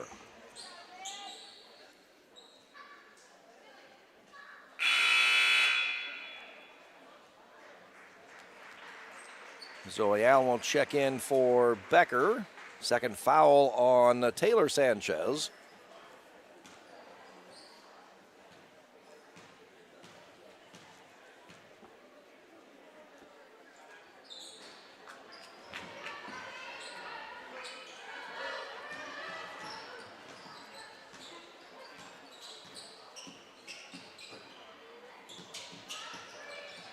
Kroll hit her first 2 free throws, misses that one there.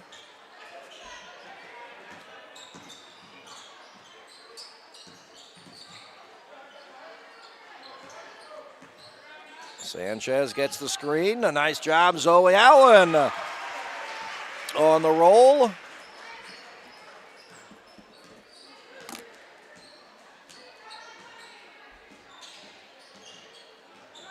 Zoe Allen, the point counter down to 4. You're going to get a third foul real quickly here on Taylor Sanchez. So 3 fouls on the Raiders in the quarter, 3 fouls on Taylor Sanchez in the quarter.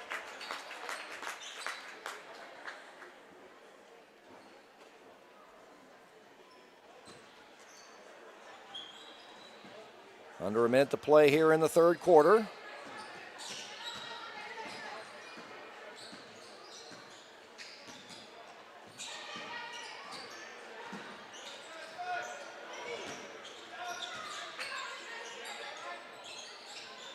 Thought about the 3. Soboski driving.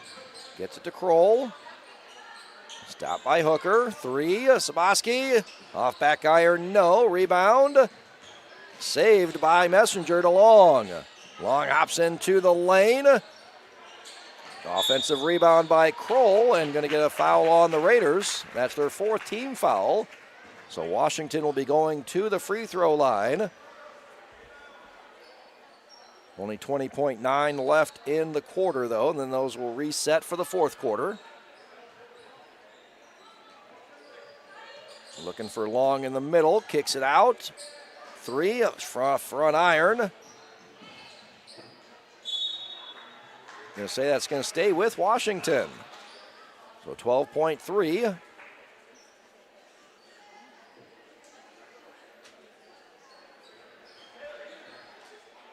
Triggering baseline out of bounds. Messinger. Stolen away by Zoe Allen. 3-on-2 break for the Raiders. Allen steps in, rims no. Ava Hooker with the offensive rebound, kicks it out. Sanchez to Taylor Sanchez. Her 3 at the buzzer does not go. So Raiders led by 12 at halftime, 31-19. And then outscore Washington 21-6 in that third quarter to now lead by 27 at the end of 3. So the Demons go 3 for 7 in the quarter.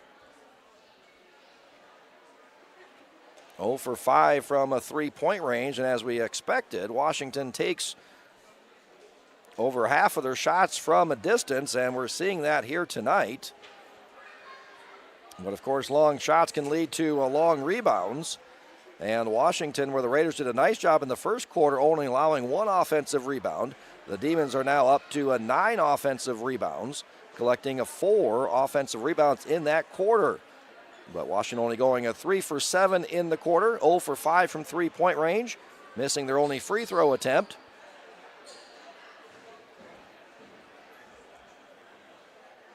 Raiders go 9 for 14 in the quarter, making their only 3, and 2 for 3 from the free throw line, grabbing 3 offensive rebounds.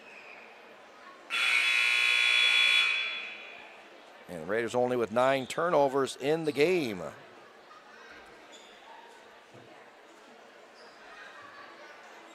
So as we enter into the fourth quarter, the Raiders winning the offensive Capperford key of the game, defensive Capperford key to the game, free throw line, rebounding battle, and the turnover battle. So as we thought going in, winning all the Capperford keys to the game, and they are winning all 5 Capperford keys to the game. Ripped away by Skaggs. Here come the Raiders.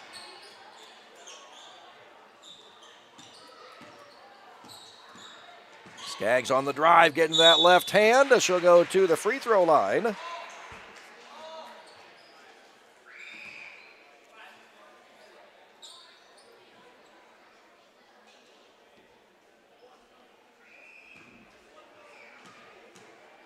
Last time Skaggs had been to the free throw line was that Clear Creek Amana game. Only averaging 1.7 free throws attempted on the season.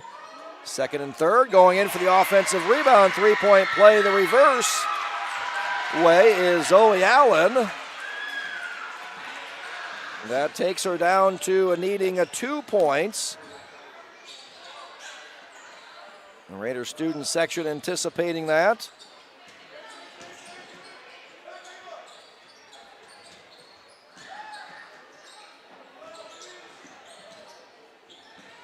Tipped away by Sanchez. Saboski on the drive. No. Rebound pulled down by Allen.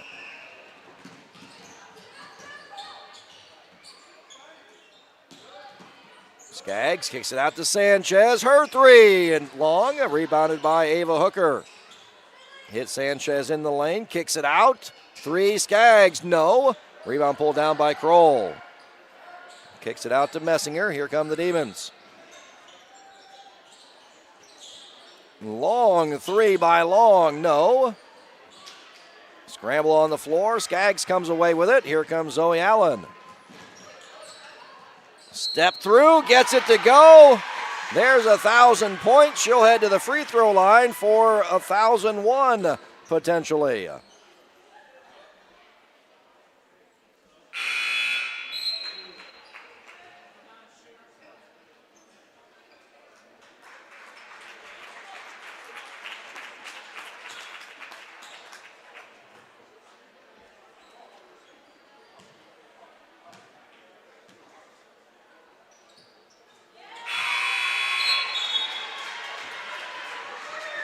Congratulations to Zoe Allen for becoming Williamsburg's 5th 1,000-point scorer. Please stick around post-game for a presentation.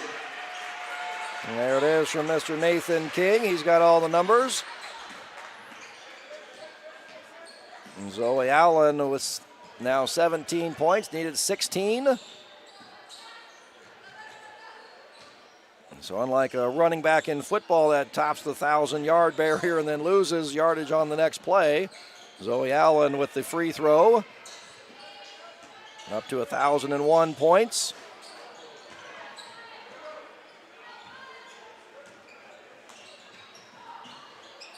And Carly Rich topped that 1,000-point barrier last season.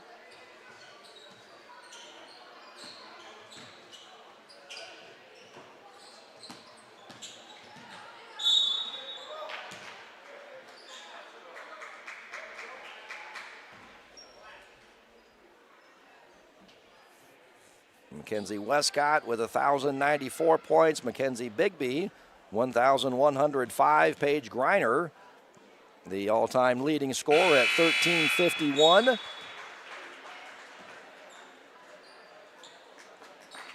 Along with Carly Rich and now Zoe Allen, the 5,000-point scorers in Raiders girls basketball history.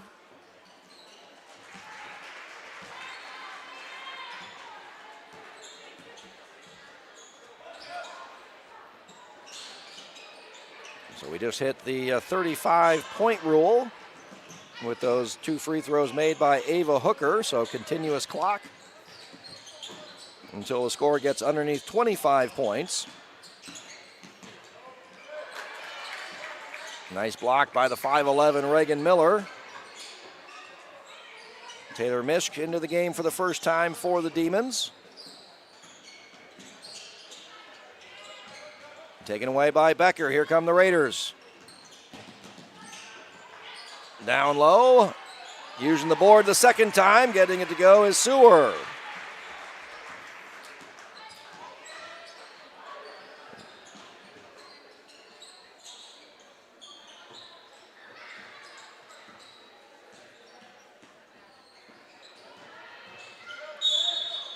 Runner no good by Long, but she'll head to the free throw line. That's the only time the clock stops then, is during the administration of a foul.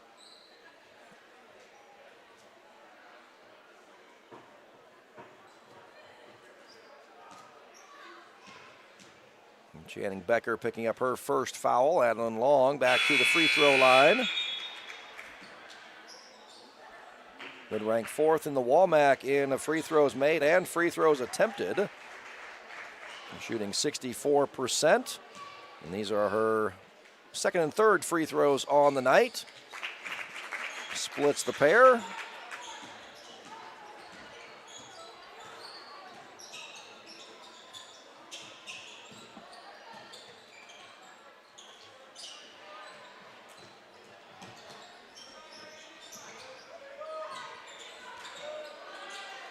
Nice touch pass from Ava Hooker. Oh, halfway down, back out, but right there is Kylie Sewer.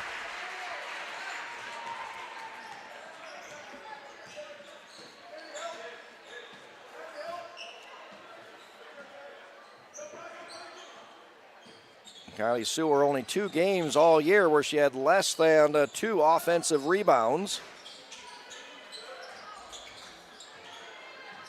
And Channing Becker couldn't get that 3 to fall. 6 for 12 from three-point range over her last 4 games. Shooting 56% from the field. 6 for 12 from three-point range over the last 4.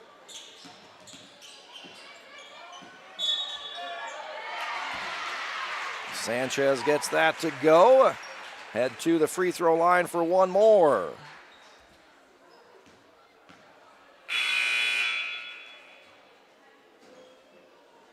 So Zoe Allen leading the way for the Raiders with 17 points. Puts her at 1,001 now for her career. Kylie Sewer in double figures with 13. Channing Becker with 10. And now Taylor Sanchez joins the double figure parade.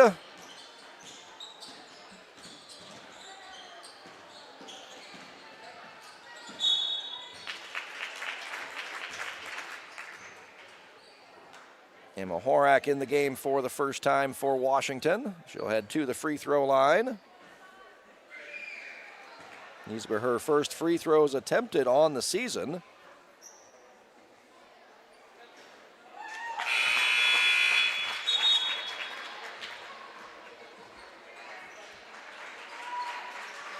Both teams start clearing the bench. Jordan Skaggs, Braylee Plotz, Chloe Assi, Tenley Sanchez, and Kylie Allen.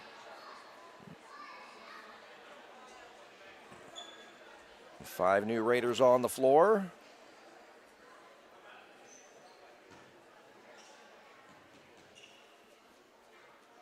Jaslyn Villa and Jaden Moore on the floor for the first time.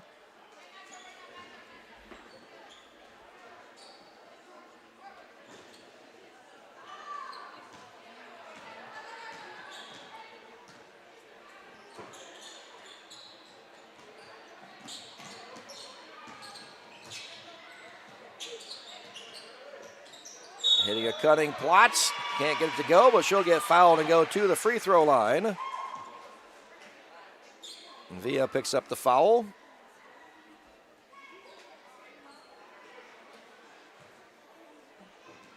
Plotz heading to the free throw line for 2. It was a perfect 2 for 2 on the season before that one.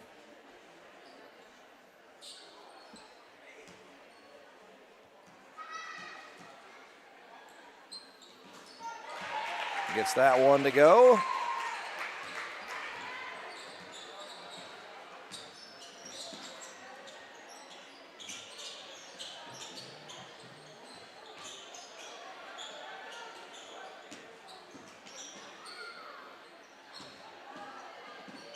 Poked away by Plotz, ends up in Misk's hands on the drive. No.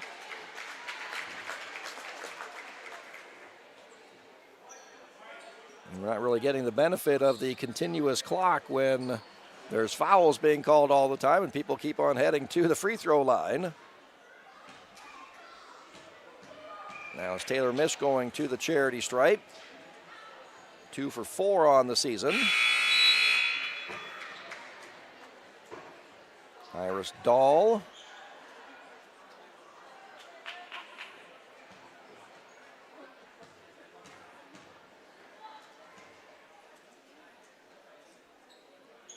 Was going to check in. Stolen away by Sanchez.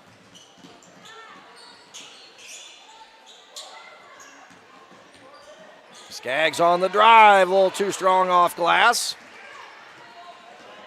Here comes Ashlyn Long. Nice job playing on 2 feet, coming to a jump stop there to give that ball fake and then spin around and lay that in. 7 points for the freshman.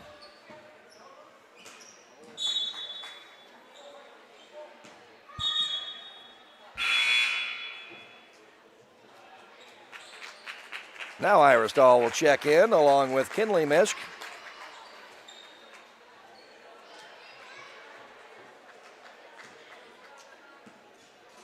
So all three sets of sisters getting into the ball game tonight for Washington. Ayasi on that right block. Looking for Allen on the dump down. Knocked out of bounds. Stay with the Raiders.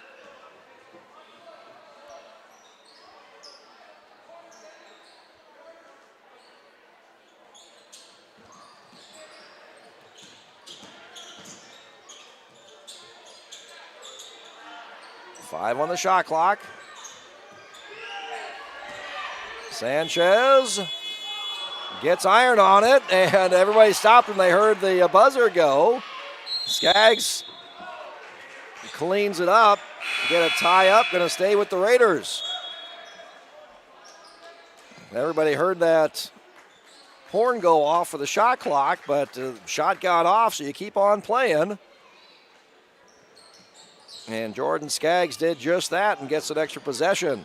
Skaggs, nice left hand.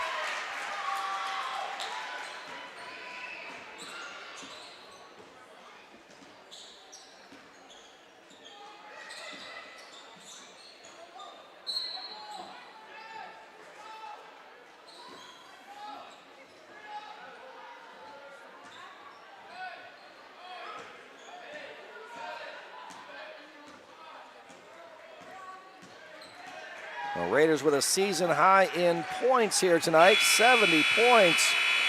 Previous season high was 67 in their 70-67 loss at number 1 Clear Creek Amana. So a new season high for the Raiders, as the Raiders win the Capper Ford key of the game for their offense. Scoring those 70 points, offense efficiency of 121.5. Above their season average of 93.2. The Raiders win the Capper Ford key of the game for defense, only allowing 29 points. Below Washington's season average of 78.8. Below the Raiders' number 1 WAMAC rated defense at 64.3. We would like to invite Zoe Allen to the W, please. The Raiders win the free throw line. Zoe is the newest member of the 1,000-point club. She joins the likes of Paige Griner, Carly Rich, Mackenzie Bigby, and Mackenzie Westcott as only the 5th ever in Williamsburg girls basketball history to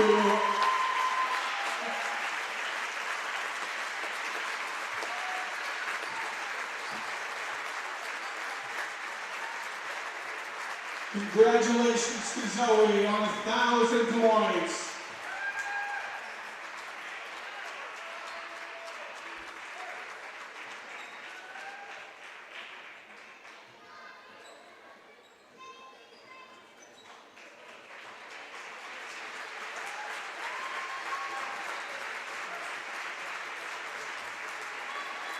Let's give it up one more time for senior Zoe Allen as the 5th member of the 1,000-point club. Zoe Allen tonight joining Carly Rich, who surpassed the 1,000-point club last year. Mackenzie Westcott at 1,094 points. Mackenzie Bigby, 1,105. And the Raiders' all-time leading scorer is Paige Griner at 1,351. So the Raiders won the Capper Ford key of the game for the free throw line. Washington only getting 11 free throws attempted and only making 5, where the Raiders 21 free throws, trips to the charity stripe, making a 15, 71%. Raiders win the Capper Ford key of the game for the rebounding battle. 19 offensive rebounds by the Raiders, collecting a 56% of their misses and holding Washington only to 9. Grabbing a 33% of their misses, below their season average. And a clean sweep for the Capper Ford keys of the game, with the Raiders forcing 25 turnovers and only turned the ball over 9 times. 21 steals by the Raiders. That's how the Raiders able to put up their highest point total, 70 points, and getting the 41-point victory here tonight. The Farm Bureau player of the game, Zoe Allen, with 17 points. Needed 16 to hit that 1,000-point club mark, get 17. Also Did it very efficiently, going 7 of 12 from the field. Perfect 3 for 3 from the free throw line, along with 7 rebounds and assists, 2 blocks, and 2 steals. The Ullman's Furniture bench player of the game was Kylie Sewer, also in double figures with 13 points, 6 of 11 from the field. Perfect 1 for 1 from the free throw line, 5 rebounds, a block, and 2 steals. Also having good games for the Raiders, Ava Hooker with 7 points, 6 rebounds, 1 assist, 3 blocks, and 5 steals. And a Taylor Sanchez with 12 points on 5 of 8 shooting, making a 3 and making her only free throw, along with 3 rebounds, 3 assists, and 4 steals. For Washington, your Bell and Plumbing player who did it all, Vivian Kroll, with 4 points and 5 rebounds. And your KC sub of the game is Sarah Burdo, who scored 6 points and have 5 rebounds and a block. So now we'll flip it over to the boys game against the Washington Demons, who come in Iraq with a 10-8 overall record, 4-5 in the Southeast Conference. Raiders are 14-5 all-time against Washington, with the Raiders winning 2 years ago here at the RAC, 77-69, and the Demons winning last year in Washington, 53-51. In that matchup last season in Washington, the Raiders led by 2 at the end of the first quarter, 10-8, and led by 3 at halftime, 22-19. The Demons tied the game at 38 at the end of 3, outscoring the Raiders 19-16 in the third quarter. Washington outscored the Raiders 15-13 in the fourth quarter for the 53-51 two-point win last season in Washington on Saturday, December 21st. The Raiders shot 43%, their 6th highest on the season, going 20 of 47 from the field, and a season-high 47% from three-point range, shooting 8 of 17 from distance, with 36% of their shots coming from behind the three-point arc, for an effective field goal percentage of 51%, their 6th highest on the season, assisting on 65% of their made field goals with 13 assists, scoring 51 points for an offensive efficiency of 96.2, their 6th highest offensive performance on the season, 11 above their season average. The Raiders posted an efficiency rating of a 52, 3.1 below their average from last season. Hurting the Raiders' efficiency was only going 3 for 5 from the free throw line, the 2nd fewest free throws attempted, 3rd fewest free throws made for the Raiders last year. For the Raiders, the Farm Bureau Star Player of the Game. If you're looking for a star to help you navigate through the difficulties of life, give Farm Bureau agent Jared Klosterber a call. Learn how you can make it easy to protect the things that are most important to you. Your home, family, farm, and future. Was senior Brayson Dorman with 12 points on 4 of 6 shooting, going 4 for 5 from three-point range with a rebound and 2 steals. The Ullman's Furniture bench player of the game. Whether you're furnishing a large home or an efficiency condo, you're sure to find something that fits your needs at Ullman's Furniture. Was also senior Brayson Dorman with those 12 points on 4 of 6 shooting, 4 of 5 from distance with a rebound and 2 steals. Grady Weegan and Bryson Weegan also had good games for the Raiders. Grady Weegan scored 13 points on 6 of 12 shooting, along with 2 rebounds, 3 assists, and 3 steals. Bryson Weegan, showing that there's many ways to impact the game without scoring, had 5 rebounds, 2 of them off the offensive glass, 6 assists, and 2 steals. Dylan Weiskopf led the Raiders with 16 points.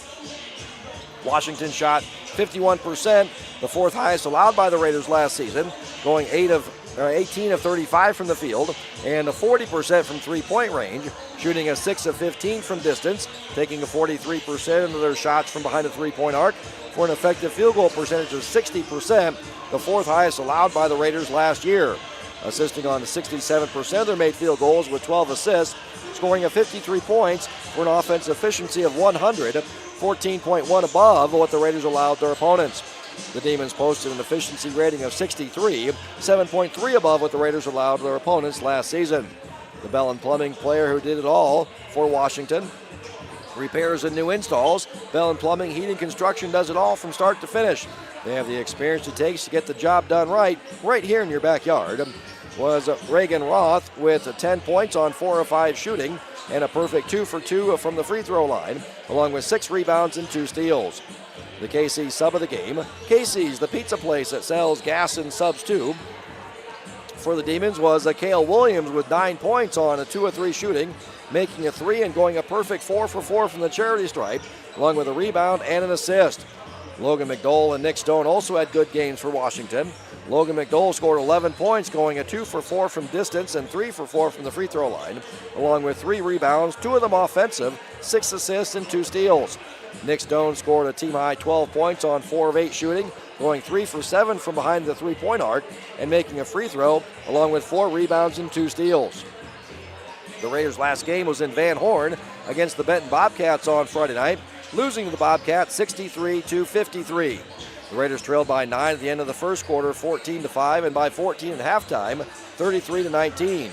The Raiders cut the Benton lead, outscoring the Bobcats 16-7 in the third quarter to trail 40-35 at the end of 3. Benton outscored the Raiders 23-18 in a high-scoring fourth quarter for the 63-53 final on Friday night in Van Horn. The Raiders shot 40%, going at 21 of 52 from the field and 21% from three-point range, going a 4 of 19 from distance, taking 37% of their shots from behind the three-point arc for an effective field goal percentage of 44%, assisting on 43% of their made field goals with 9 assists, scoring 53 points for an offensive efficiency of 90.9, 10.3 above their season average, and 1.2 below what Benton has allowed their opponents.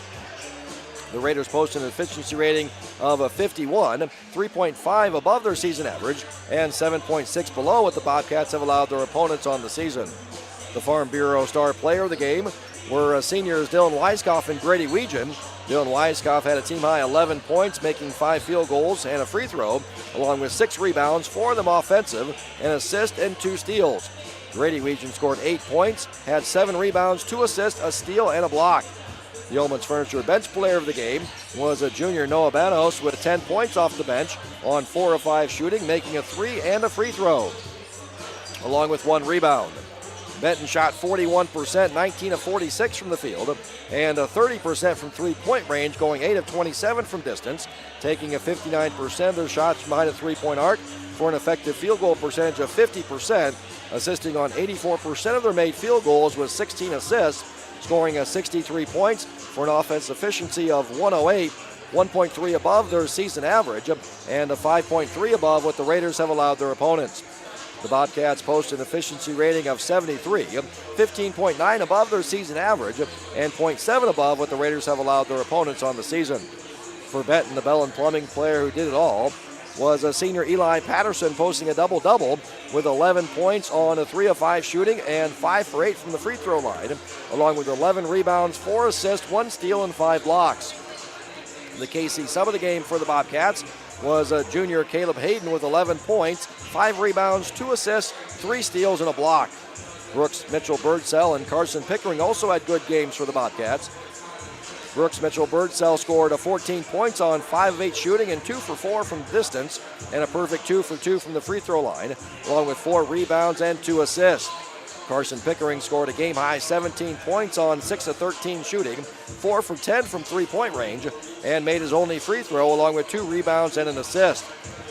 The Demons' last game was in Washington, hosting Fort Madison, losing to the Bloodhounds 55-45.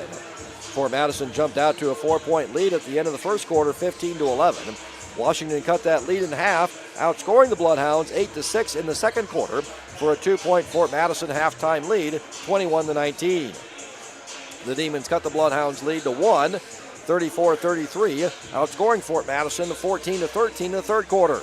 The Bloodhounds won the fourth quarter, outscoring Washington 21-12 for the 55-45 final on Friday night in Washington. Washington shot 48%, going 19 of 40 from the field, and 25% from three-point range, shooting 3 for 12 from distance, taking 30% of their shots from behind the three-point arc for an effective field goal percentage of 51%, assisting on 26% of their made field goals with 5 assists, scoring 45 points for an offensive efficiency of 84.6, 10.1 below their season average. The Demons posted an efficiency rating of 43, 20.4 below their season average. The Bell and Plumbing player who did it all for Washington was a senior Cale Williams with a team-high 14 points on 7 of 10 shooting and 5 rebounds. The KC sub of the game for the Demons was junior Ashton Mans with 2 points, and the only Demon that came off the bench in that game. Fort Madison shot 42%, going 21 of 50 from the field and 22% from three-point range, shooting 2 for 9 from distance, taking 18% of their shots from behind the three-point arc for an effective field goal percentage of 44%. Assisting on 14% of their made field goals with 3 assists, scoring a 55 points for an efficiency rating of 103.4, 10.2 above what Washington has allowed their opponents. The Bloodhounds post an efficiency rating of 56, 3.3 below what the Demons have allowed their opponents on the season. The Bell and Plumbing player who did it all for Fort Madison was junior Darius Foy, posting a double-double with 19 points on 8 of 13 shooting and 3 for 4 from the free throw line, along with 18 rebounds, 8 of them off the offensive glass, an assist and 2 steals. The KC sub of the game for the Bloodhounds was junior Lucas Helmick with 4 points, 4 rebounds, and a steal. Common opponents for the Raiders and Demons are Grinnell, Clear Creek Amana, and Fort Madison. The Raiders split their 2 games with Grinnell, with each team winning at home. Washington defeated the Tigers 72-60 in Grinnell on December 15th. The Raiders lost both matchups with Clear Creek Amana, and the Demons defeated the Clippers 75-72 in Tiffin on January 3rd, Washington's best win on the season. The Demons have split their 2 games with Fort Madison, where the Raiders went to Fort Madison and defeated the Bloodhounds 77-41. So the Raiders have a 2-3 record versus common opponents, and Washington is 3-1.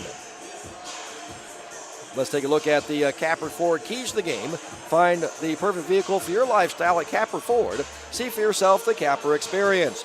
The Capper Ford key to the game for offense goes to Washington. The Raiders are the 10th best offense in the WAMAC, averaging a 50.8 points per game for an offense efficiency of 80.6. Senior Dylan Weiskopf is leading the Raiders in scoring, ranking 12th in the WAMAC, averaging 12.4 points per game. Griffin Becker, Grady Weegan, and Noah Banos are all above average scorers. Washington would rank as the 7th best offense in the WAMAC, averaging a 58.4 points per game for an offensive efficiency of 94.7. Drew Conrad would rank 8th in the WAMAC in scoring, averaging 14.6 points per game, and Nick Stone would rank 10th at 14.1. Dragan Roth is also averaging in double figures, averaging a 13.1 points per game, and Cale Williams is not far off, averaging 9.3. The Raiders are the 10th best shooting team in the WAMAC, shooting 39% from the field and a 26% from three-point range for an effective field goal percentage of 44%. Dylan Weiskopf ranks 4th in the WAMAC in field goals attempted, averaging a 12.6 shots a game, and 9th in field goals made at 4.8. Griffin Becker, Grady Weegan, and Charlie Hoffman are also averaging 5 or more shots a game for the Raiders. Noah Banos would rank 2nd in the WAMAC in field goal percentage, shooting 58% from the field if he was averaging 5 shots a game, with the junior averaging 4.6. Miles Howell from Clear Creek Amana is leading the WAMAC, shooting 60% from the field. Washington would rank as the 5th best shooting team in the WAMAC, shooting 44% from the field, 30% from three-point range for an effective field goal percentage of 49%. Drew Conrad would rank 9th in the WAMAC in field goals attempted, averaging 12 shots a game, making 5.1, which would rank 10th. Nick Stone would rank 11th in field goals attempted, averaging 11.7 shots per game. Reagan Roth would rank 7th in field goals made, making 5.9 shots per game, shooting 55% from the field, which again would rank 2nd in the WAMAC behind Miles Howell from CCA, who leads the WAMAC at 60%. Cale Williams is also averaging more than 5 shots per game, shooting 52%, which would rank 4th. The Raiders rank 10th in the WAMAC in three-point shooting, shooting at 26% from three-point range, taking 35% of their shots from behind the three-point arc, averaging 17.4 threes, making 4.6. PJ Carey ranked 6th in the WAMAC at taking his shots from behind the three-point arc, taking 75% of his shots from distance. Jace Kestner from Grinnell is leading the WAMAC, taking 98% of his shots from distance, with 90 of his 92 shots coming from behind the three-point arc. Dylan Weiskopf and Charlie Hoffman are also averaging more than 2 threes a game for the Raiders. Washington would rank as the 7th best three-point shooting team in the WAMAC, shooting 30% from distance, taking 38% of their shots from behind the three-point arc, averaging 18.9 threes, making 5.6.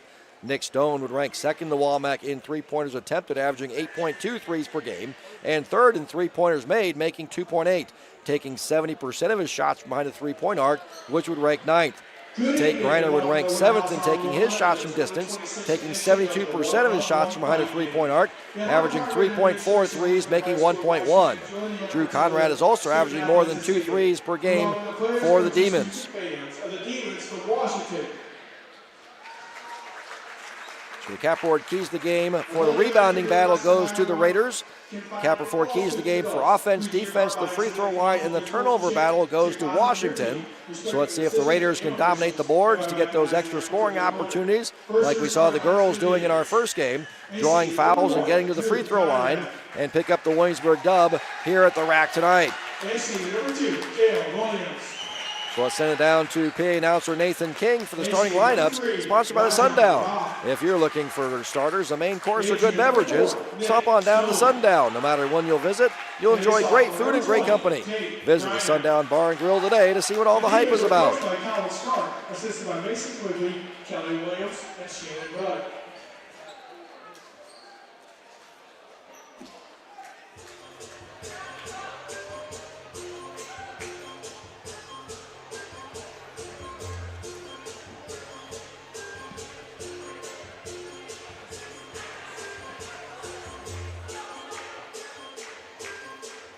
And now, let's meet the start lines for your Williamsburg Raiders. A5'10" junior, number 2, Logan Ackerman. A6'3" senior, number 12, BJ Carey. The A6' senior, number 20, Dylan Weiskopf. A6'3" senior, number 24, Grady Weechen. A6'4" senior, number 44, Griffin Becker. The Raiders are coached by Brad Newton, assisted by Justin Andrew, Jen Reed, Austin Berger, and Wilma Schmidt. Athletic training services are provided by Coach Brewer Hospital and athletic trainer Rihanna Freiberger. We would like to welcome game officials for tonight, Kevin Lloyd, Andrew Ludford, and Chris Armstrong.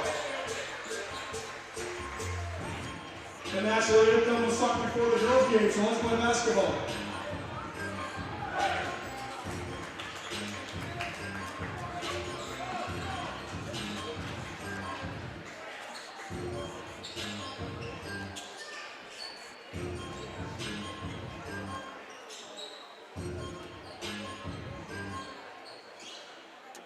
So let's take a look at the uniforms tonight. Sponsored by Elite Sports. If you want your team to look its best, Elite Sports is a custom screen printing and embroidery company. It's working with over 150 high schools and colleges in Iowa. They focus on athletics, but print for any business or occasion. Screen printing, embroidery, awards, and trophies, and custom artwork. At Elite Sports, their team of skilled in-house artists are available to assist with all of your needs. So the Raiders in their home whites with the Williamsburg dub. W on the front in red numbers outlined in black. And Washington in the road black uniforms. Gray numbers outlined in orange striping down the side. And Dylan Weiskopf hits the opening three, putting the Raiders on the board. Weiskopf's been averaging 15 points per game over the last few. Raiders come out man-to-man defense. And almost and getting the turnover is the Raiders.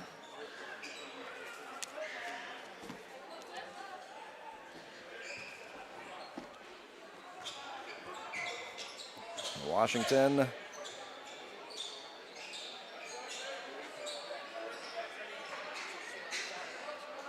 looks like coming out maybe a 2-3 zone for the Demons. So don't go very deep. Weechen off glass, no. Rebound pulled away by Cale Williams. Williams on the drive downhill. Becker clears it away for the Raiders.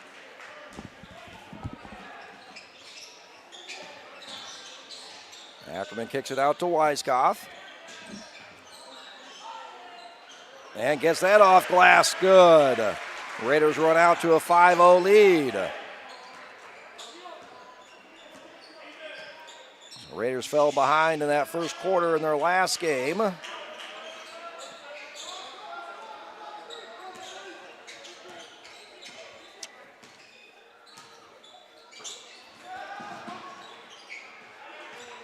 Oh, yep, stolen away by Ackerman, but then he went into the back court, had control of it, and then when the back court's that's a turnover.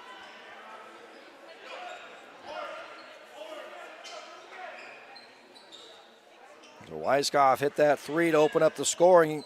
The last 4 games, 7 for 17, 41% from distance, averaging a 15 points per game over his last 6. Has a 15 efficiency rating over his last 6. That would rank 9th in the conference and 4th in the WAMAC West.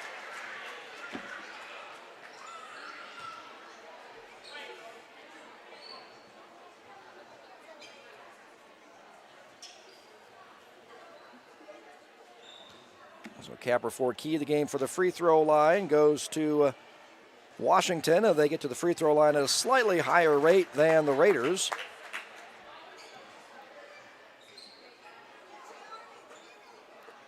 As Ragenroth gets the free throw, 60% free throw shooter.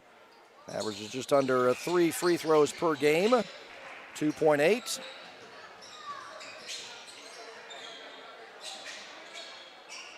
And the Raiders also sending their opponents to the free throw line at a higher rate as well.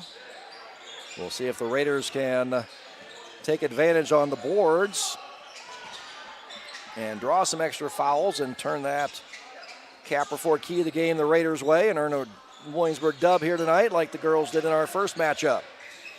Weiskopf on the drive, looking for Weegan in the middle of the lane. Get it out to Drew Conrad. He floats it in.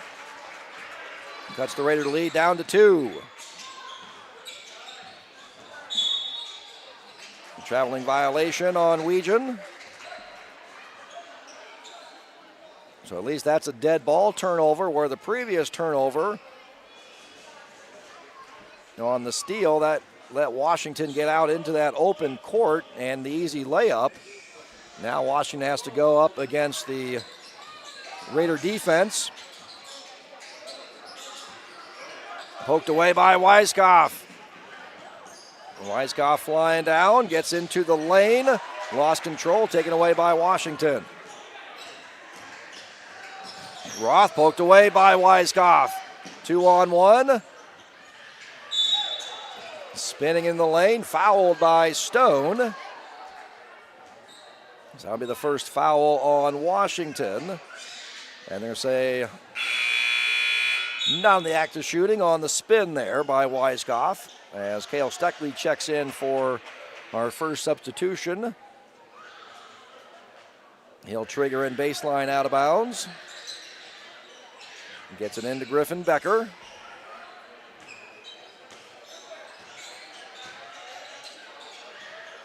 Becker backing down the 6-foot Williams.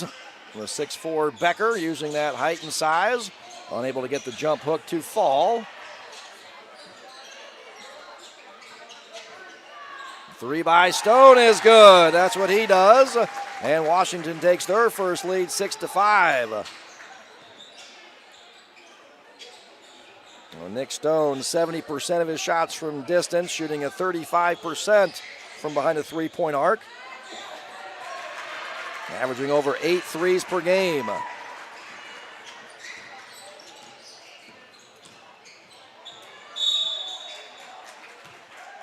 Cale Williams fouled by Steckley. He'll go back to the free throw line for 2.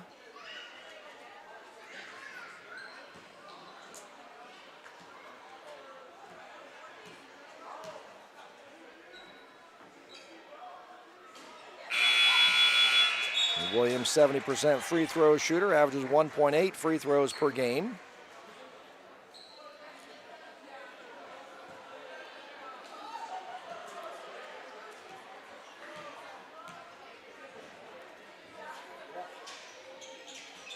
Splits the pair. And Coach Knoop will call a quick timeout.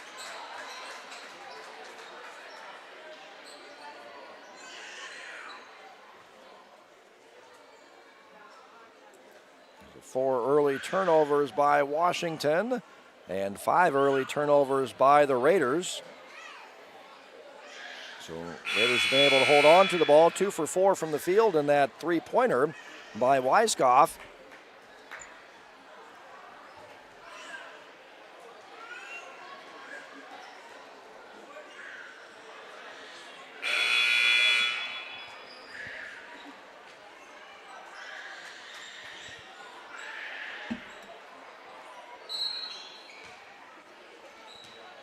Colin Reed, Noah Banos checked in during that timeout for the Raiders. Well, 1-2-2 zone this time. Weegan goes up high for the rebound and puts that back in again. We're all knotted up at 7. Washington quickly down the floor, going to get a bump on Weegan, trying to slow down Drew Conrad. And Drew Conrad would lead the WAMAC in assists, averaging 4.9 assists per game. And getting open underneath on the inbounds is Williams. He gets it to go, fouled by Steckley. That's his second foul. We'll see what Coach Knoop does. And checking into the game, the only sub in the last game for Washington checks in, Ashton Mans. And for the Raiders, Charlie Hoffman will hop up. And he's going to come in for Steckley, who picked up that second foul.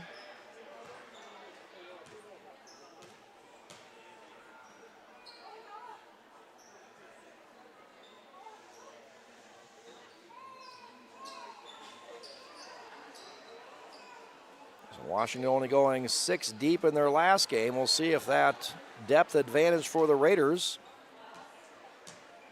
works to their advantage in the second half. Weiskopf with the defensive rebound. That's something else that Dillon has been doing a great job of recently, is on the defensive boards, averaging a 7.2. This is just defensive boards in his last 6 games. 9.2 total rebounds. And that just rolls off, but tracking it down, Charlie Hoffman hopping through. No. And the follow by Weegan will not count, as Hoffman will go to the free throw line. Went 2 for 2 Friday night at Benton, did Charlie Hoffman. 4 for his last 5 over his last 2 games.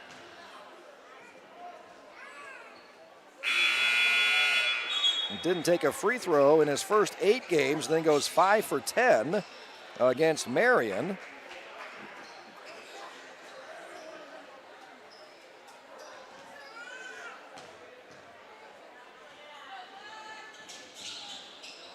Can't get the second one to go. Raiders down by 1.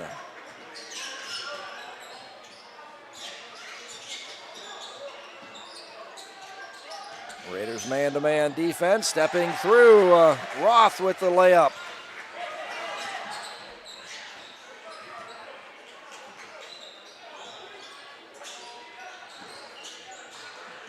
Read on the handoff from Becker. Nice overplay, stolen away by Conrad. Averages almost 2 steals a game. And traveling violation on Roth down there on that left block.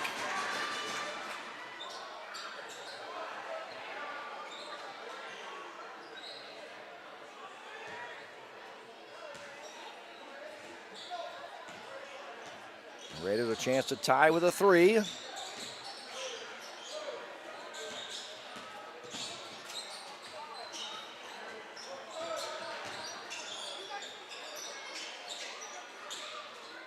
Trying to get the ball down to Becker down low. Poked away. Reed able to track it down to 10 on the shot clock. Hoffman in the corner, 3. Good, we're tied up.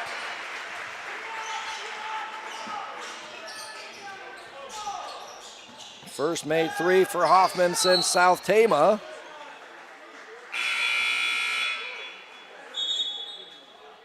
And PJ Carey checks in for Colin Reed. And Tate Reiner checking back in. And Drew Conrad will get a rest.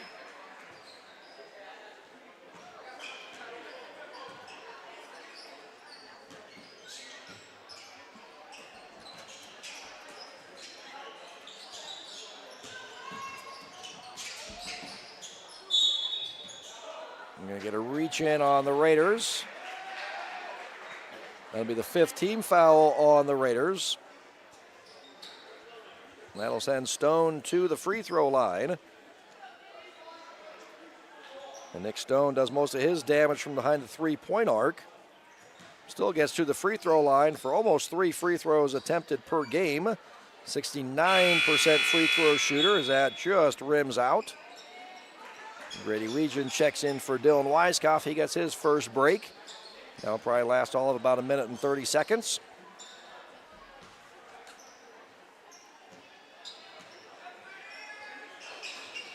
The second one rims in, puts Washington back in the lead by 1.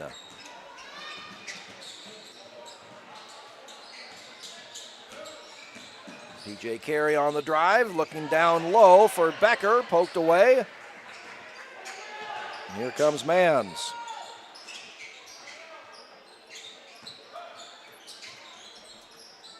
Roth being guarded by Hoffman, kicks it out. 3 by Griner. Rebound ends up with Williams. Stone on the drive and going to get an offensive foul, extended that left arm on the drive. So offensive foul and a turnover for Nick Stone there. Extending that left arm, getting that chicken wing out there. Nice job by Charlie Hoffman, moving his feet and getting in front of the drive by Stone.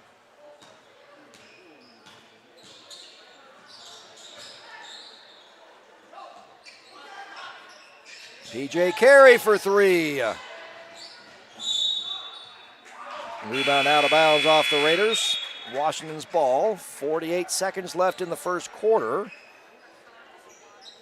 Conrad checks back in again for Stone. And that was Stone's second foul.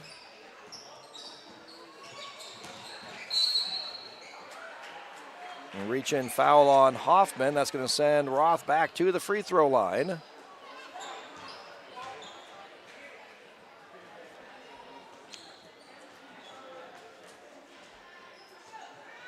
Oh, sorry, Drew Conrad's going to go to the charity stripe. Needs to be his first free throws of the game. Conrad 77% from the charity stripe, leads the Demons at getting to the free throw line, averaging almost 5 free throws per game, 4.9. Perfect on both of those. Pushes the Demon lead back up to 3. Manos down low to Weegan. Kicks it out. Hoffman, 3. We're all knotted up again. That ties Hoffman's season high in threes, made 2 against Grinnell, Clear Creek, Amana, and Fort Madison.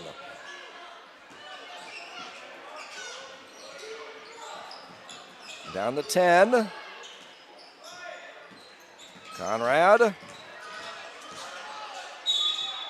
Stepped on the end line. Turn it over, 3 seconds left.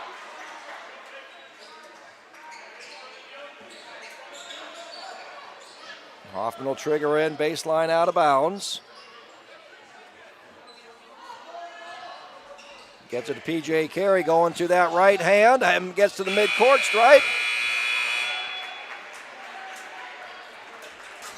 Heave does not go, but we are all knotted up at 14. Raiders ran out to a 5-0 lead.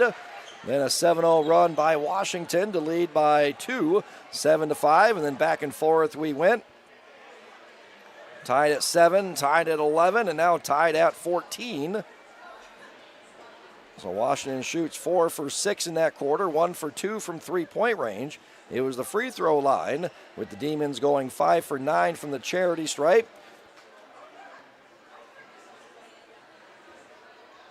Raiders force 7 first quarter turnovers on Washington. Raiders go 5 for 12, 3 for 7 from three-point range, only 1 for 2 from the free throw line.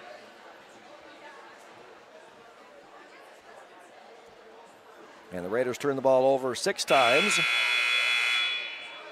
So Raiders +1 in the turnover differential.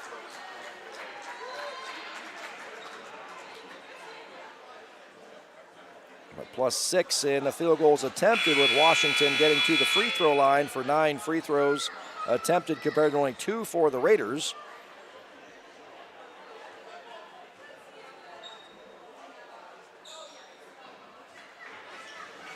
Washington will start out with the ball. The Raiders won the opening tip. Conrad, Williams, Stone back on the floor with those 2 fouls.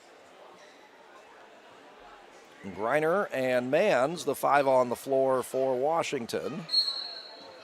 So Roth getting a break here as they rotate their 5 starters. Raiders start off with Weegen, Weiskopf, Becker, Carey, and Ackerman. The starting 5 back on the floor for the Raiders. Conrad can't get that to go. Rebound cleared away by Weegen.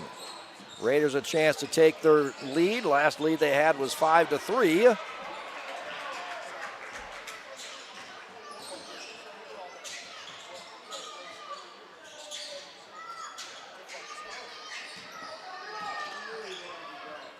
Williams comes up short on that one. Nice contest by Ackerman, but offensive rebound put back.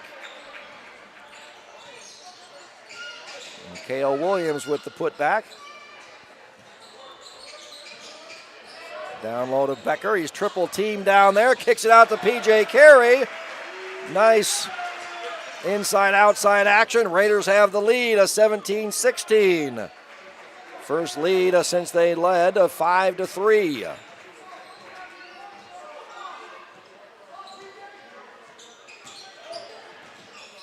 Nice help defense by Carey. And getting up in the air, Drew Conrad, nowhere to go, lands out of bounds.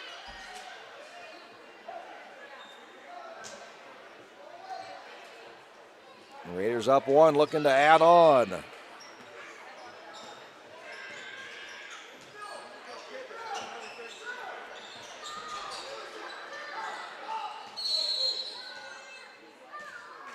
Getting a hold on Washington, as Becker got a screen from Ackerman and was heading down to that right block. We get a hold on Conrad.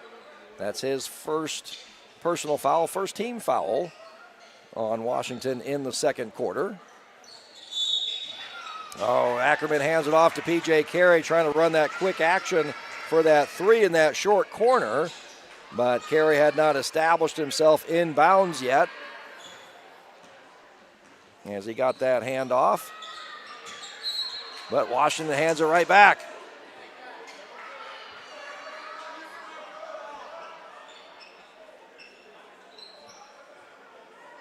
So Washington, Roth checked in, so they're back with their starting 5.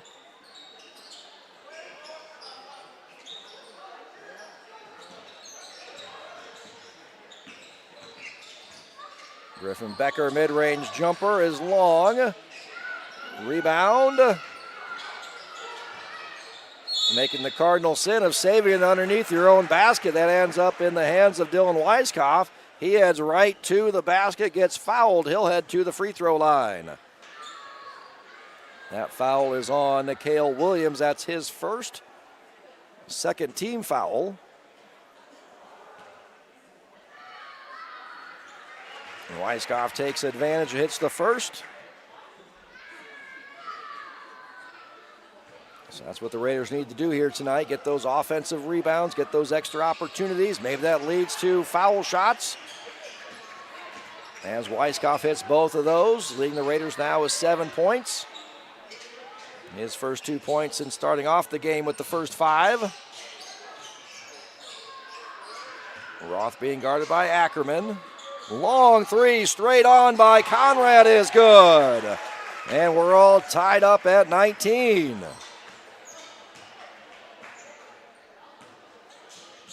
Fourth tie of the game.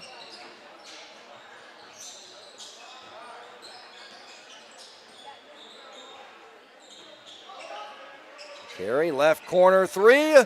Rims in and out, no good. Rebound by Weegen, lays it in. Raiders back on top.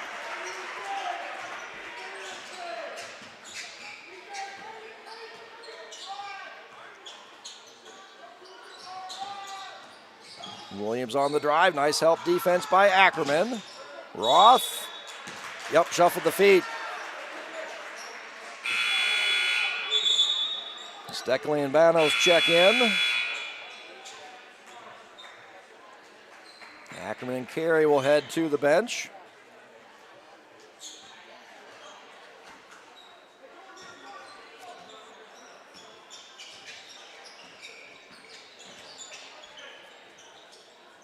Weiskopf faked the three, gets to the free throw line jumper, rim's no good.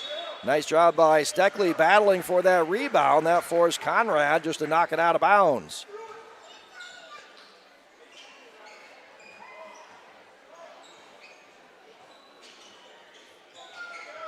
There's that quick inbounds pass at the Raiders right on the other end. This time it goes to Banos. He hits the three.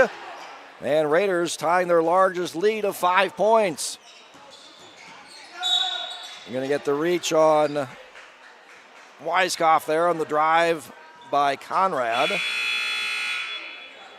That's his first personal foul, first team foul on the Raiders here in the quarter. Colin Reed checks in for Griffin Becker.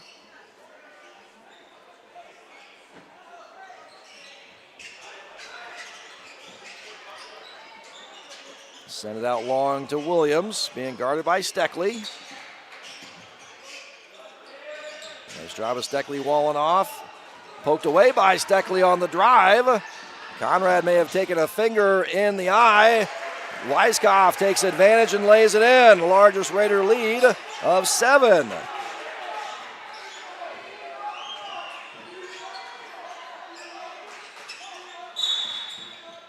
Offensive foul on Stone. That's going to be his third foul. Moving on that handoff. You see that quite often.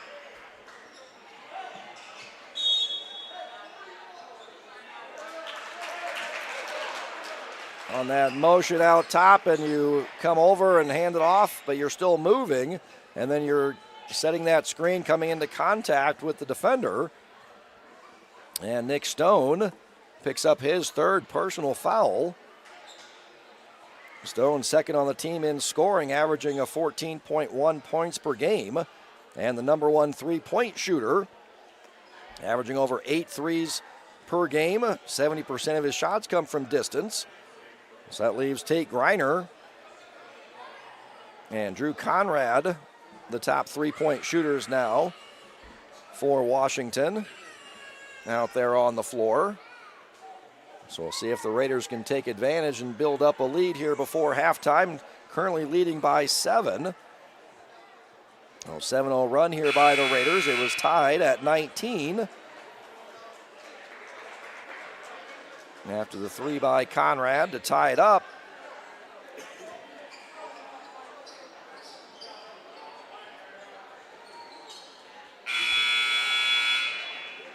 Raiders up 7 with the ball. So Ashton Manns checks in for Nick Stone with those 3 fouls.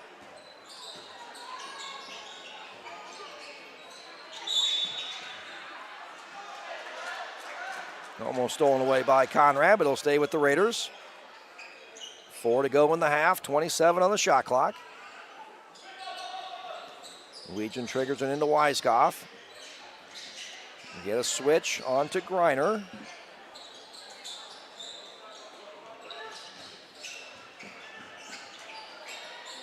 Legion for 3, no. Offensive rebound, Steckley. Another offensive rebound. The Raiders will reset.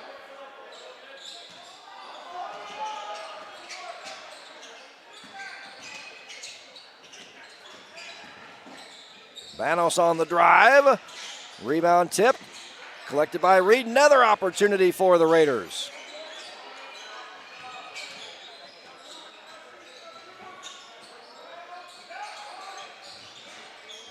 Looking down low for Weiskopf, tipped away, but he tracks it down. Still plenty of time on the shot clock. Looking for Weegan down low, being guarded by Manns. Now down to 10. Steckley on the drive. caught his own shot there. Banos off front iron, no. Another opportunity for the Raiders. No. Banos again. And we're finally going to get a foul.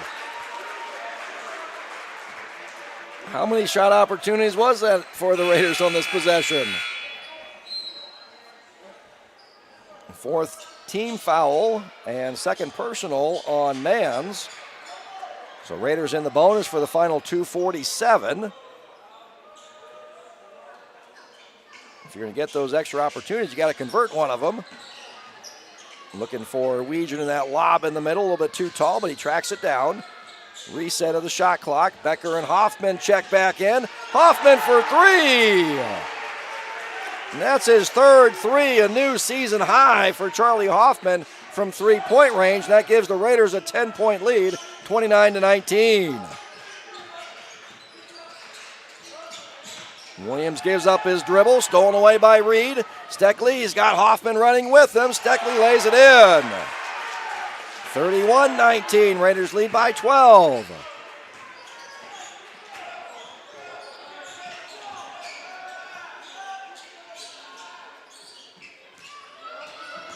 Williams on the drive. Nice job by Becker. Step it up, help defense. Lefty runner by Roth is good. Puts an end to the Raider run. And we were tied at 19. So that was a 12-0 run by the Raiders to build that 12-point lead. Nice pass by Weegan, hitting a Becker. Lays it in with the left hand. Lead back up to 12, 33-21. Minute and a half to play. Williams on the drive, kicks it out. Mans.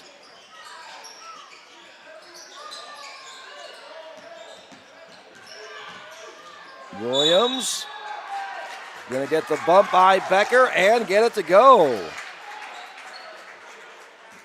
So basket counts for Williams, and he'll go to the free throw line for one more.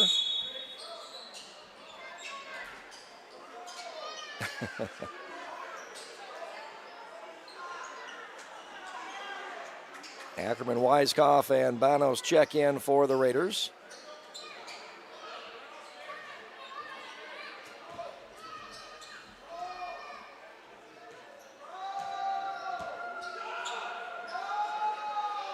Fourth free throw attempt of the game for Williams. Good on that.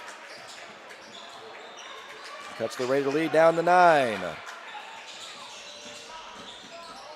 Hoffman spinning. Gets it to go. And the Raiders' opportunity for an and one.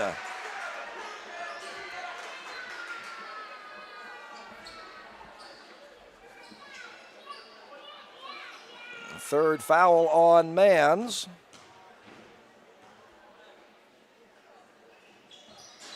Free throw for Hoffman goes. Career high was as Mans hits the three. Quickly down the floor. So trading the three-pointers, whether it's old-fashioned three-point plays or three-point shots. Hoffman now with a new season high 13 points. Down low, Weiskopf lays it in. Nice entry by Reed.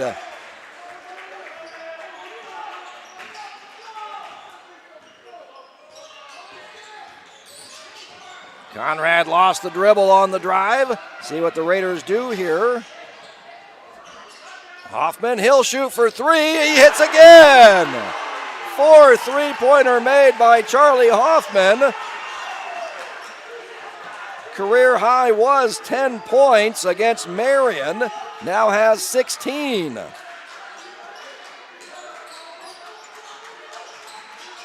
Poked away.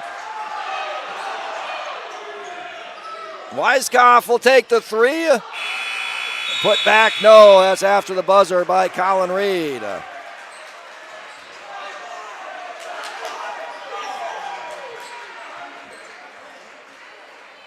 So we were tied at 14 at the end of the first quarter. The Raiders outscore Washington 27-13 in that second quarter to lead by 14 points going into halftime. So we'll send it over to Brindley Heitman for some words from our sponsors. We've always been a family that thinks about spend, save, give. It was refreshing to find a financial company that echoed that mentality. With Thrivent, it's more than just about gaining financial confidence. It's about how you can use your resources to create change in your community. It's been a relationship that's created a whole exponential amount of good.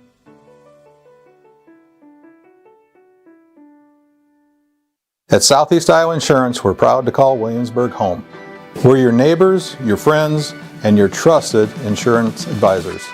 For over 38 years, we have been protecting what matters most. Whether it's your home, auto, business, farm, crop, life, or health, we offer coverage tailored to your needs. Our trusted insurance advisors are here to protect you, and since we work with a vast number of insurance carriers, we are able to offer competitive insurance pricing that is specific to you. We are locally owned and locally invested. You're welcome to visit us at our website or stop by and see us on the north side of the square. We would love to see you.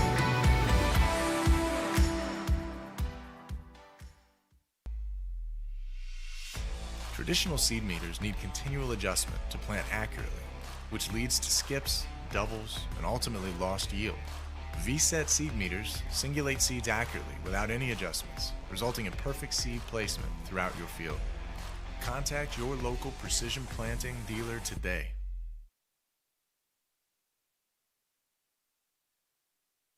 For 90 years, Ullman's has offered quality craftsmanship, style, selection, and exceptional customer service. Create the home you've always wanted at Ullman's Fine Home Furnishings in Williamsburg. Let Ullman's help you select comfort and performance that will leave you with the stunning home that you've always wanted. And remember, there's always free delivery. Stop into Ullman's Fine Home Furnishings in Williamsburg today and stay as long as you like. From up here, the world seems small. We can sit together.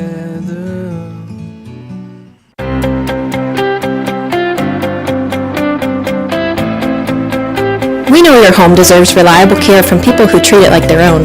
When you call Ackerman Plumbing, you'll hear a friendly voice ready to help, and you can rest easy knowing you're working with a team of trustworthy, licensed professionals prepared to help you every step of the way. Whether it's a small plumbing repair, a kitchen and bathroom design and renovation, or a new construction plumbing, you've got this because we've got you.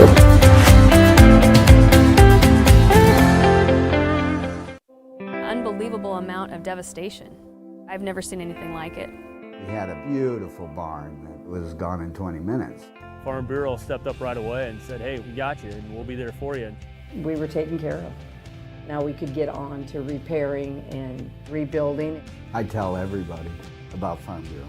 We're fortunate to say we have good coverage with good people doing it. Contact Shannon Slockett and Wendy Yelland in Williamsburg today. Almost heaven, West Virginia, Blue Ridge Mountains, Shenandoah River. Life is old here, older than the trees, younger than the mountains, growing like a breeze. Country roads take me home to the place I belong. West Virginia, old mountain mama, take me home, country roads.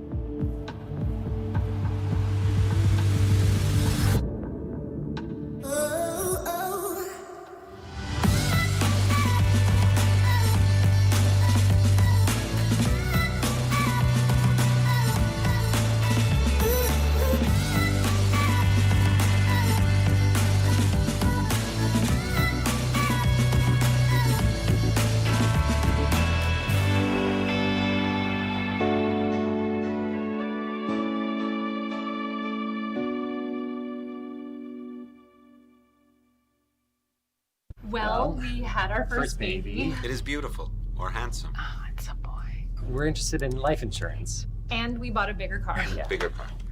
Here is your plan. Goodbye. When protecting your future, count on a human. Only a Farm Bureau Financial Services agent will sit down with you for a super check and together create a plan that works for you. It's your future. Let's protect it. Contact Shannon Slockett at Wendy Yelland in Williamsburg today.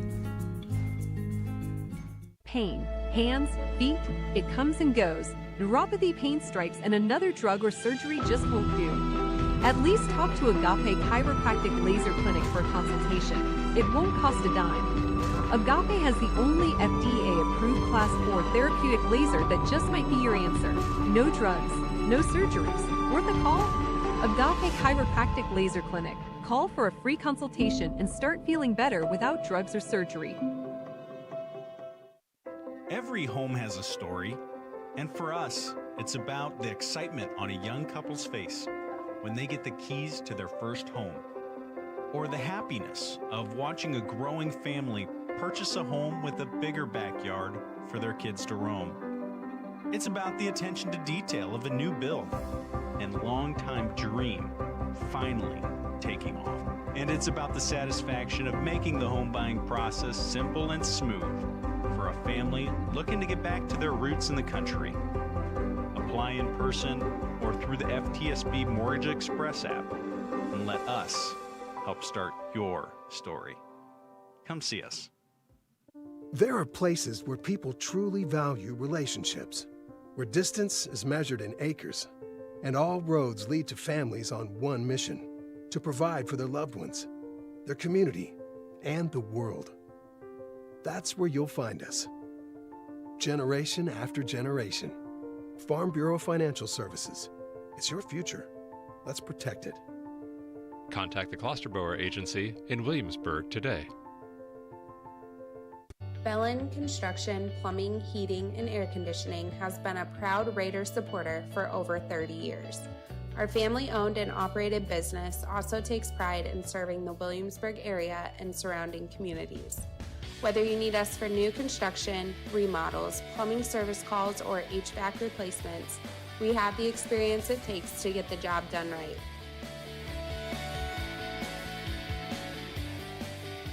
From our crew at Bellin Inc., go Raiders! Bellin Construction, Plumbing, Heating, and Air Conditioning has been a proud Raider supporter.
Let's take a quick look at our Capper 4 keys to the game here for the first half. The Capper 4 key of the game for offense goes to the Raiders, scoring 41 first half points. Offensive efficiency of 143.5. They come in on the season averaging 50.8 points per game and offensive efficiency of 80.6. So yeah, that's definitely going the Raiders' way. Charlie Hoffman leading the way. Perfect 4 for 4 from three-point range, 5 for 5 overall from the field, 2 for 3 from the free throw line, 16 points. Dylan Weiskopf with 11 points, 4 for 8 from the field, making a 3, perfect 2 for 2 from the free throw line. Capper Ford, key of the game for defense is even, as the Raiders holding Washington to 27 points, offense efficiency of 94.5, right at the Demons' season offensive efficiency of 94.7.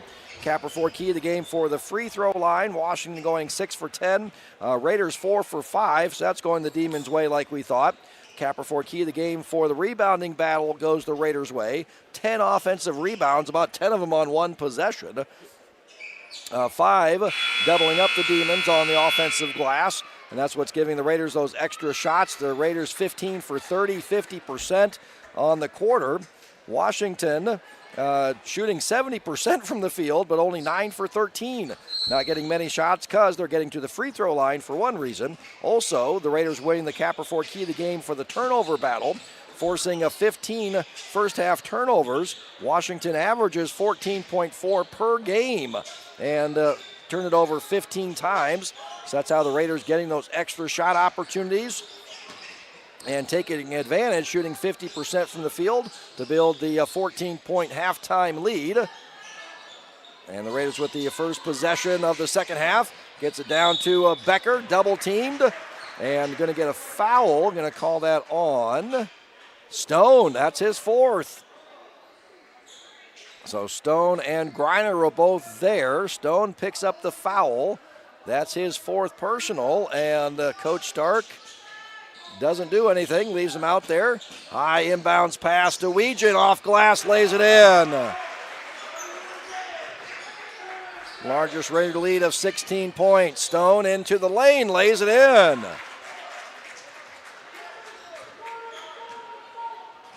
Going against the scouting report there. You think he's going to stop and pop for three. Takes it all the way to the basket.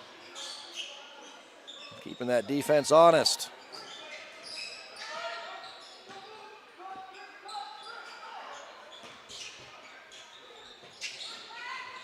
Weiskopf in the middle of the lane. Nice bounce pass to Griffin. Becker who lays it in.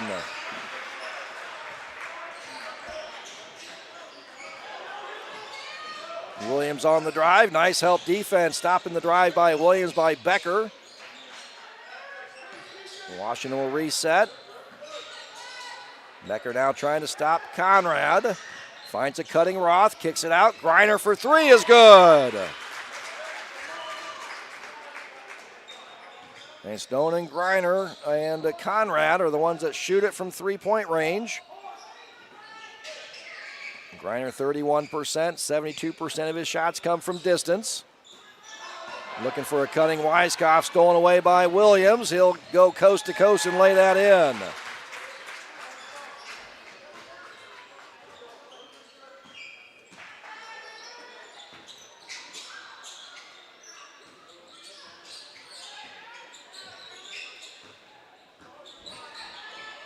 Legion looking for Becker down in that block. He'll have to come out to get it. Weiskopf spinning in the lane. Gets no, that rolls off. Touched every part of the rim and comes off. Touch pass to Griner in the corner. Out of bounds off of Washington. Off Roth, out of bounds. Steckley, Banos, and Reed quickly check in for the Raiders.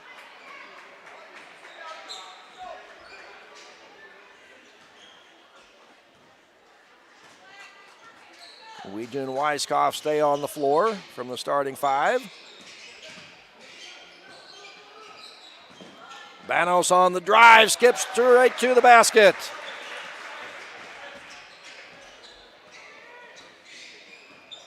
So a little 5-0 run there by Washington. Banos puts a stop to that. Stone pulls up from three off the dribble. No, rebound pulled down by Banos. Here come the Raiders quickly up the floor. Weegan thought about the quick three. Now they'll run the offense. Missing the steal is Stone. Nice job. Banos gets it to a Weegan. He goes up strong and lays it in. Raiders answer with a mini 4-0 run. Stone will take the three. That's good. Got squared up that time. Catch and shoot three as opposed to the last one where off the dribble fading a little bit to his right. Weegan on the drive. Kicks it out to Weiskopf. Three for Weiskopf off front iron, no. Rebound pulled down by Roth. Raiders hustle back defensively.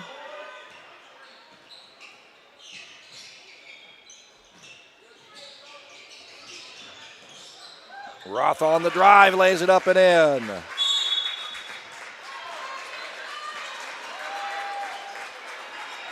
Coach Newt takes a timeout. As Washington cutting that Raider lead, build it up to quickly coming out of halftime up to 16 points. Now it's down to a 10. That's a 10-4 run by Washington as the Raiders led by 16, 45-29. Now 49-39. And Washington at halftime was shooting a 69%, now up to a 72%. Shooting hasn't been a problem. It's been the turnovers with 16 turnovers in the game, turning the ball over on 45% of their possessions. When the team's been able to hold on to it, they've been able to score. 5 for 7 from three-point range. So 4 for 5 here in the quarter.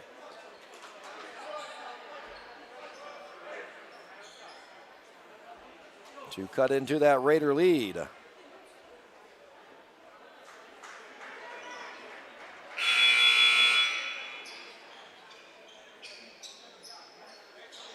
Steckley, Hoffman, Banos, Weiskopf, and Reed. So Weiskopf the only starter on the floor for the Raiders, and all 5 starters on the floor for Washington, which includes Stone, with those 4 fouls.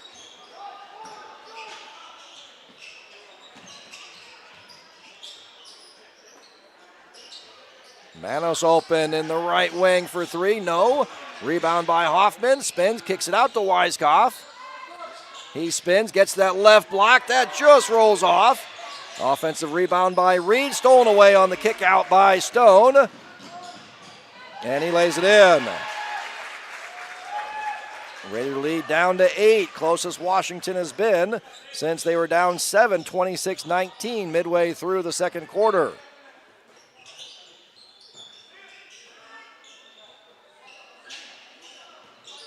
Steckley gets a screen from Reed.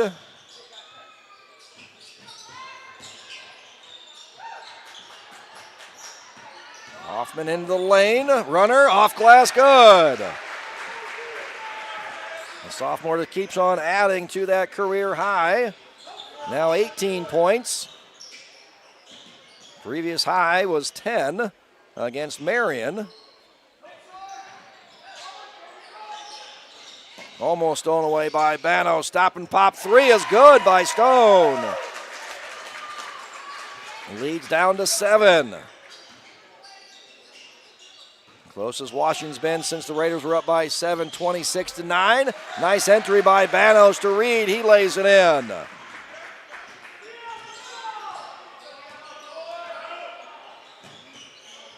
Stone against Banos, this time on the left block. Kicks it out to Griner, his 3. That was a little flat on that one. The low pass had to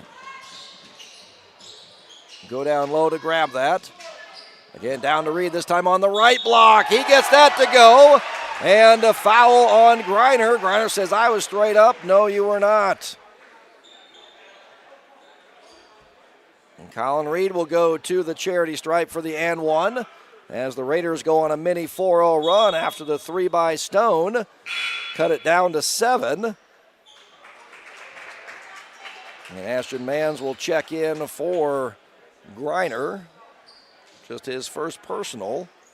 Stone still on the floor with those 4 fouls. Reed completes the 3-point play, puts the Raiders back up by 12.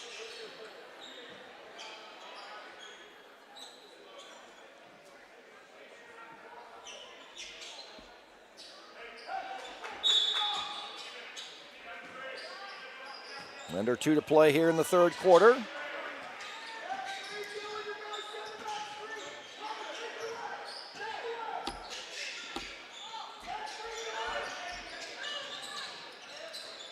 Stone, long 3 straight on is good.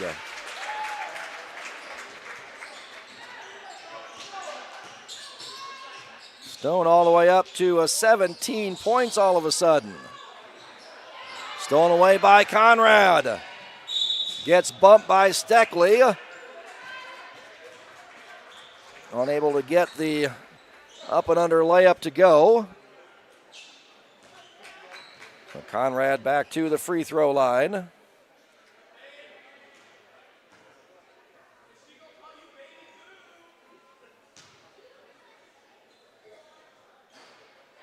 Gets the first.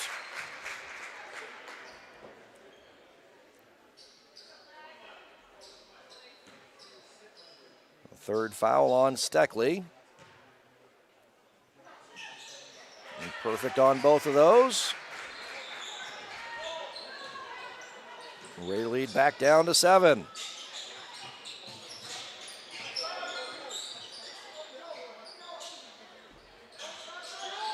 Stolen away by Conrad.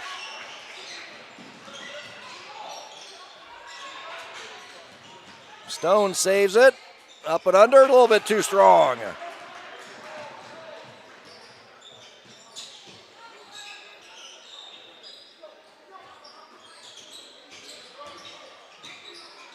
Mismatch down low, going to get the hold on Mans.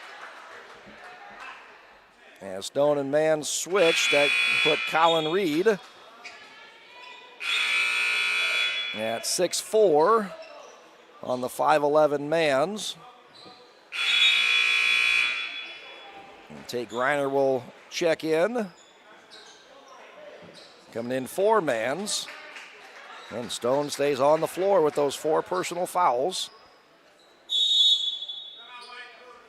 And Coach Knoop will take a timeout, draw something up here. 35 full shot clock here. We'll see if they take all of that. 42.6. Or do you go with a quick shot here, draw something up, get a quick shot, go 2 for 1?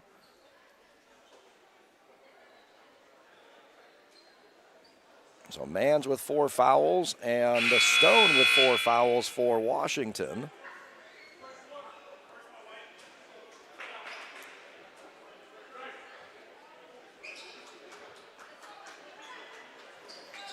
Washington still winning the Capper Ford key to the game for the free throw line, doubling up the Raiders from the charity stripe. 12-6 on the free throws attempted. As the Raiders winning the turnover battle and the rebounding battles. Lob it in to Weegan in the middle of the lane, spin around, he's fouled, he'll go to the free throw line. That's on Cale Williams. That's his second and 4th team foul. So not many opportunities for the Raiders to take advantage of that bonus situation here. Weegan hits the first.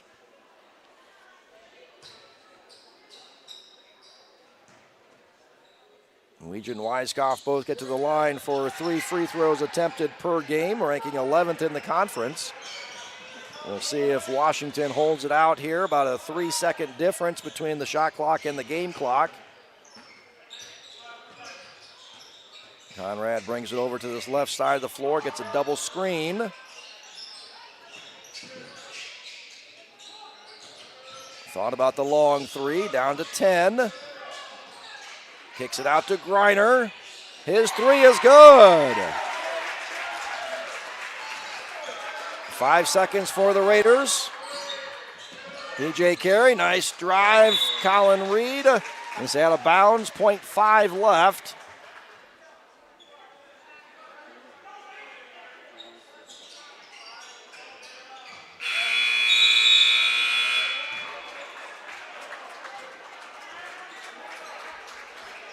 The Raiders' 14-point halftime lead cut down to 5. As Washington outscores the Raiders 25-16 in that quarter. This is the closest Washington has been since midway through the second quarter, when the Raiders led by 5, 24-19. So Demons are shooting a 72% overall from the field, 8 for 11, 72% from a three-point range. Effective field goal percentage of 88%. The problem for the Demons, only 25 field goals attempted. Raiders only allowing 5 offensive rebounds. So doing a good job on the defensive boards, and the Raiders have forced 16 turnovers by Washington. Raiders go 7 for 11 in that quarter.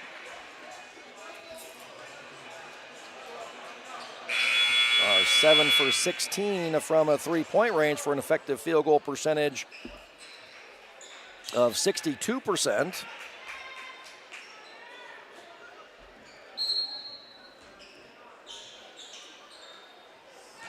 So Washington with the first possession here of the fourth quarter. Raiders with their starting 5 on the floor. Backdoor lob to Rajan Roth. It's good. He's fouled by Ackerman. So after all the threes that Stone and Griner have been hitting, the old-fashioned three-point play opportunity here. Chance to cut it down to a 2-point game.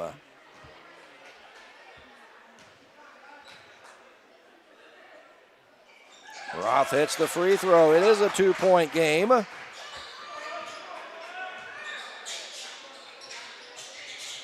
11-1 run here by the Demons to cut the Raider 12-point lead down to 2.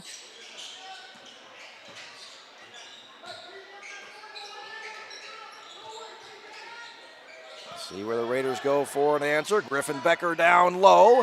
Is looking to kick it out in the corner to P.J. Carey. Deflected and stolen away by Washington. Chance to tie with a 2. Take the lead with a 3. Have not led since it was 16-14. Williams gets the offensive rebound and unable to put that back in. Another offensive rebound, but Roth was fouled.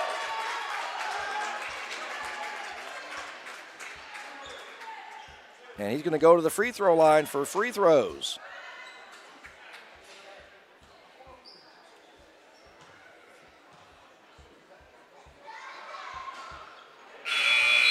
Misses the first. Ross, 60% free throw shooter. Averaged almost 3 free throws per game, 2.8.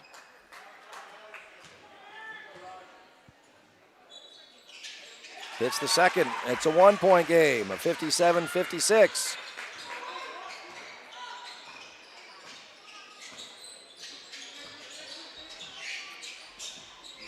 Ackerman, Steckley, Legion, Weiskopf, Becker, the 5 on the floor in the starting 5. Mid-range jumper right side, no. Rebound pulled down by Stone.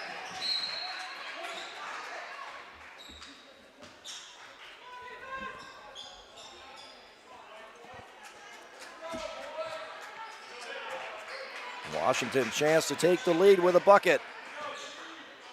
Haven't led since early in the second quarter.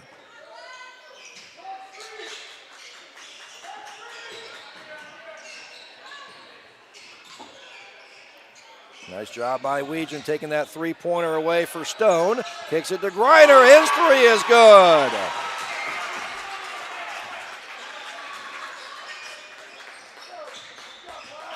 And that's the third three-pointer made by Griner, 4 by Stone.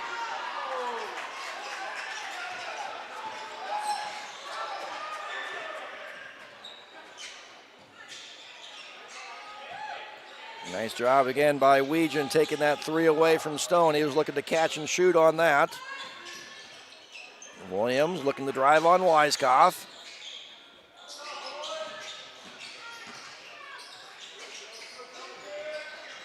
Raiders switch it up. Now Ackerman on Williams. Conrad gets it. 3, good again.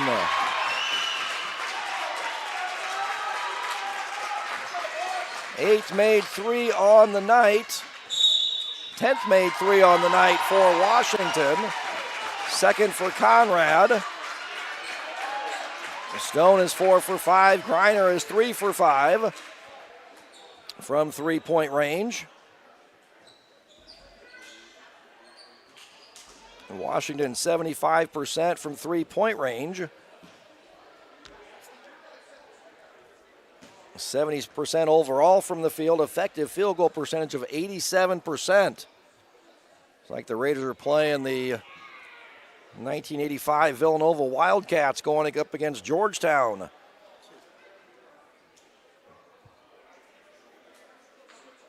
The Raiders were up 12, 56-44. So 18-1 run here by Washington to flip that 12-point lead now to a 5-point lead for the Demons. 62-57, going from the midway point of the third quarter into the fourth quarter here.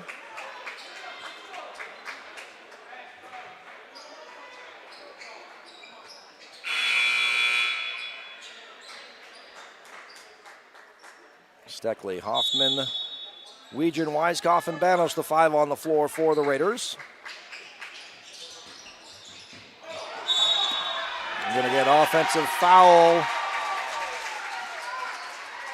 Extended the left arm on the drive. Maybe a little bit of a late call, but it was probably the correct call, as Weegen extended that left arm on the drive there.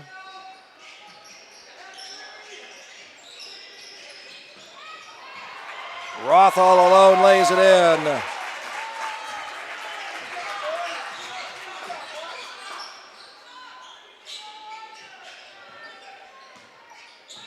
Weiskopf in the middle of the lane is fouled. That's just the first team foul on Washington in the quarter. Called on number 2. That's Cale Williams. That's his third. Hey, Stone's been playing most of the second half here with 4 fouls. Raiders that quick action in that short corner. Rebound cleared away by Stone.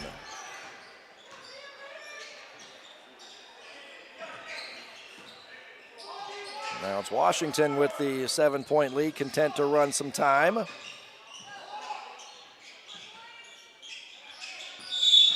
Conrad shuffled the feet before getting the ball down, driving to the basket. And that's what the Raiders need, is to force some turnovers. That's what got them their lead in the first place.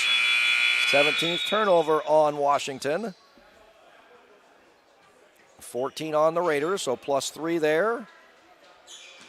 Raiders +5 in the offensive rebounding. Almost stolen away by Conrad. Weiskopf for 3 is good. There's the answer. That's that Washington lead down to 4. See if the Raiders can get a stop here.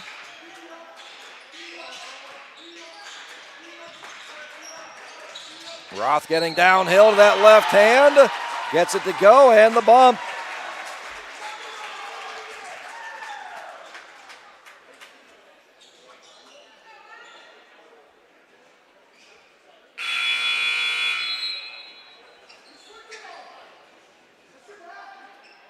So Roth 3 for 5 from the free throw line here tonight, going for his 6th attempt.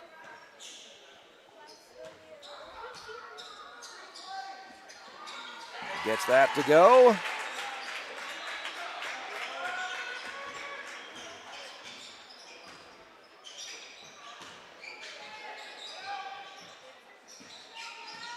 Weiskopf backing down Williams. Double team. Spinning in the lane. He'll go to the free throw line. No follow by Weegen. That's on Williams. That's his 4th foul. So now Mans with 4, Williams with 4, Stone with 4. Weiskopf good on the first.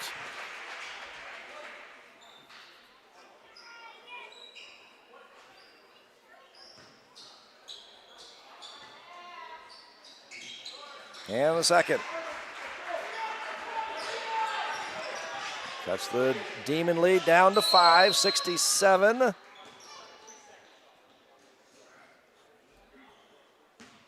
.62. Clock malfunction, I believe. The official wants like 3 seconds taken off.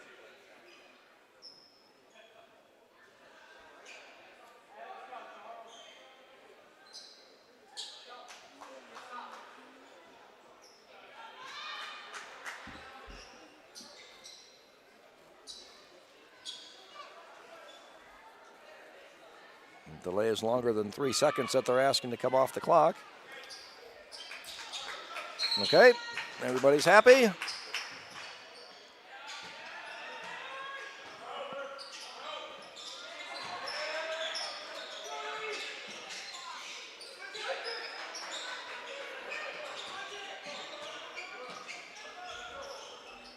The Raiders switching everything now defensively.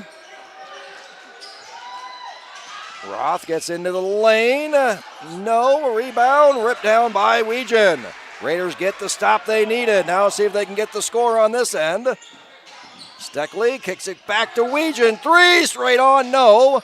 Rebound off Washington, Raider ball. Griffin Becker checks in for Colin Reed.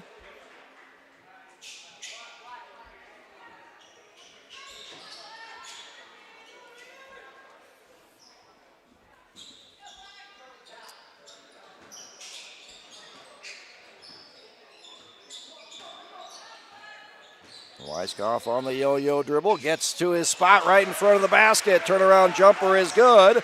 So the Raiders got the stop and the score, cuts it down to 3, under 3 to play.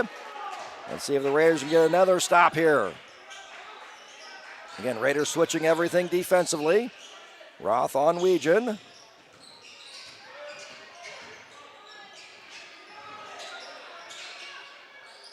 Reiner all alone, square on. Flat shot, rebounded to Weiskopf, poked away from behind by Roth. Quickly down the floor, Conrad takes a 3 and hits it. I think it's one of those Coach Stark saying, no, no, no, no, no, no, yes. Run some time, Griffin Becker with the layup. 4-point lead, a 2 to play. And Coach Stark will take a timeout.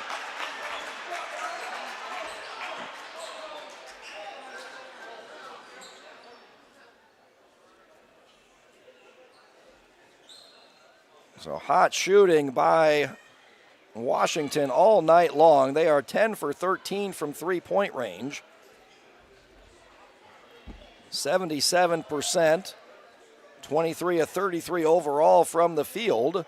5 for 8 here in the fourth quarter, 2 for 2 from three-point range.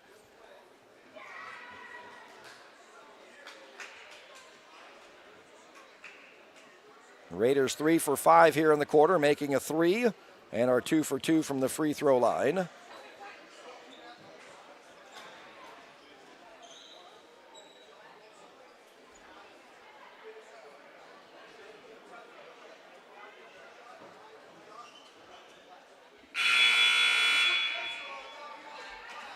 Raiders need to get a stop. Just like the previous possession, not the last one. With Conrad just walking right into a three-pointer.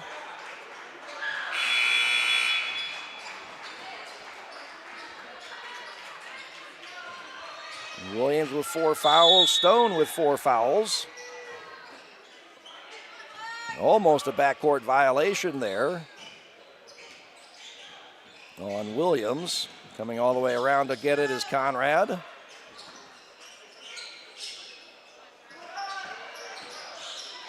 Conrad steps in, hits it again. 6-point lead for Washington.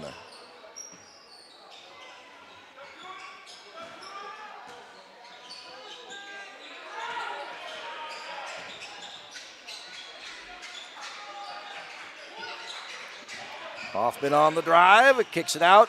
Weiskopf.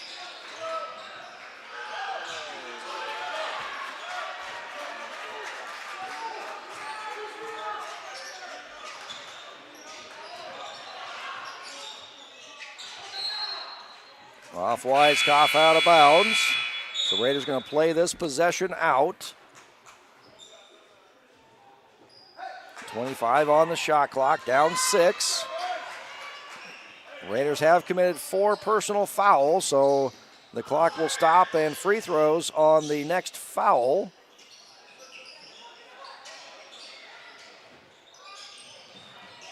Alley-oop, unable to corral it.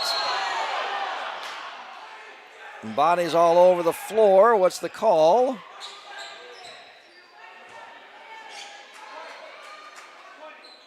And called on Weiskopf, pulling Williams down. So that's the 5th foul on the Raiders. That'll send Williams to the free throw line.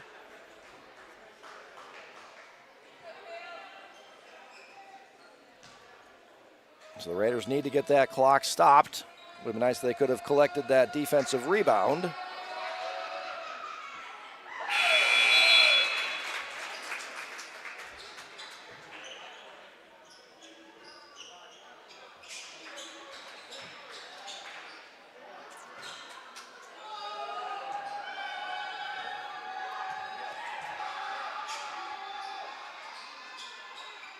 Perfect on both. Largest lead of the night for Washington, 8 points, 74-66. So Raiders need to move quickly. Don't need a 3 quite yet. Only 2 fouls on Washington. So they can use that to their advantage. Where time runs off and now commit the foul. And that's on Roth. That's only his first personal foul. Still 1 more to give for Washington. Get it to Hoffman quickly in the corner. He stays hot. 3-pointer for Charlie Hoffman. He's now up to 21 points. Perfect 5 for 5 from 3-point range. Perfect 7 for 7 on the night from the field. And Weiskopf with 18 points. The 2 Raiders in double figures. For Washington, it's Drew Conrad and Nick Stone with 17 points. Rajan Roth with 16 and Cale Williams with 12. Tate Griner with 9.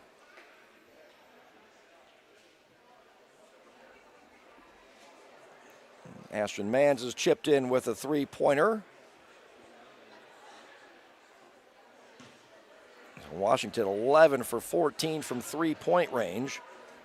Shooting better from 3-point range than they are from the free throw line. 79% from distance, 72% from the charity stripe.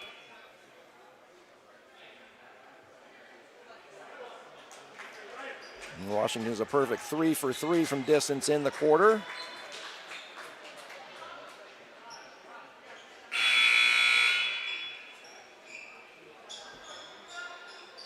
So Raiders can't afford to play this out like the previous possession. So you're looking for that quick steal, and then you're in the bonus, so you can foul. Nice job turning up is Conrad. The Raiders try for that steal. Flying in is Roth. Doesn't get it to go, but going to get the foul on Weegan. The Raiders almost had the stop there on the miss by Roth. He'll go back to the free throw line. These are attempts 7 and 8.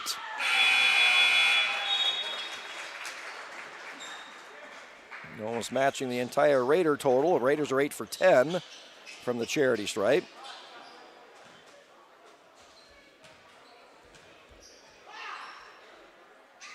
Second one off back iron. Raiders need to move quick. Just need buckets. Don't need to force up threes. Weiskopf dribbles through the entire defense, lays it in. The same thing now. Quick steal. Get the steal. Weiskopf fouled. Oh, doesn't get it to go.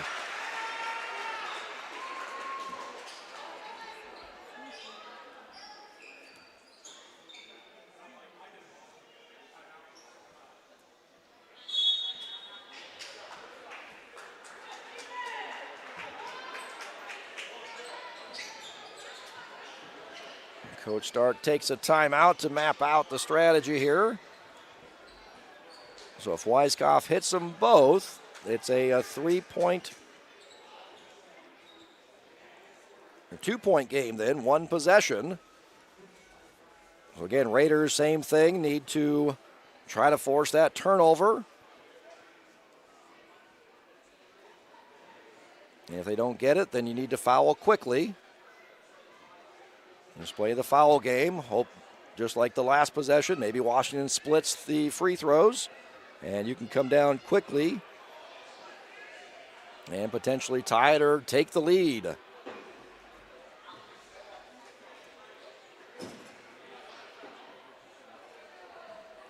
Weiskopf ranks 11th in the WAMAC at getting to the free throw line, averaging 3 free throws per game. And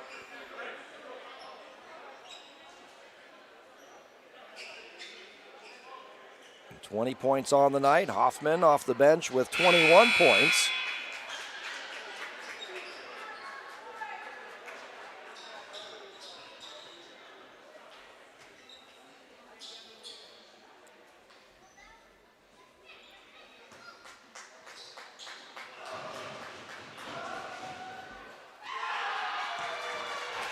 First one no good. So make this one 3-point game. Get the turnover. Get the quick bucket. Don't need to hurry up a three quite yet. Just go for the steal. If you don't get the steal, commit the foul as Weiskopf just did. That'll send Williams to the free throw line. 70% free throw shooter.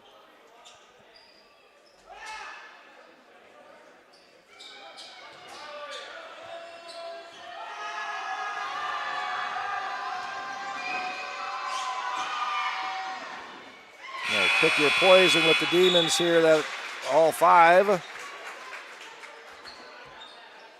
And Conrad 77% from the charity stripe. Williams is 70. Nick Stone is 69%. Tate Griner doesn't get there very often, only 3 for 4 on the season, 75%. And Rajan Roth is 60%.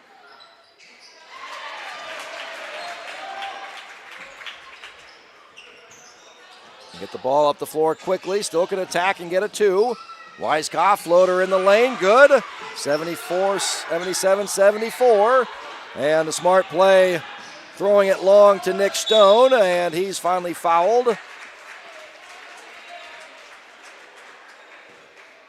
Ran the fly pattern and hit Stone.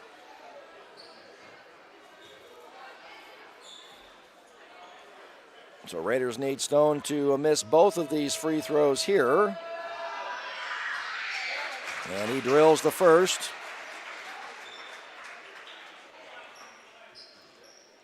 And breaks a 3-way tie for the scoring lead. Hits them both. He now leads with 19 points. Roth was 17 and Conrad was 17. Weiskopf steps into a 3, no.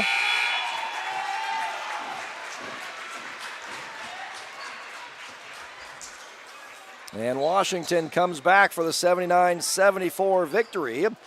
Raiders led by 5 at the end of the third quarter, 57-52. But hot shooting after the first quarter for Washington. Shoots 6 for 9 in that fourth quarter, 2 for 3 from three-point range.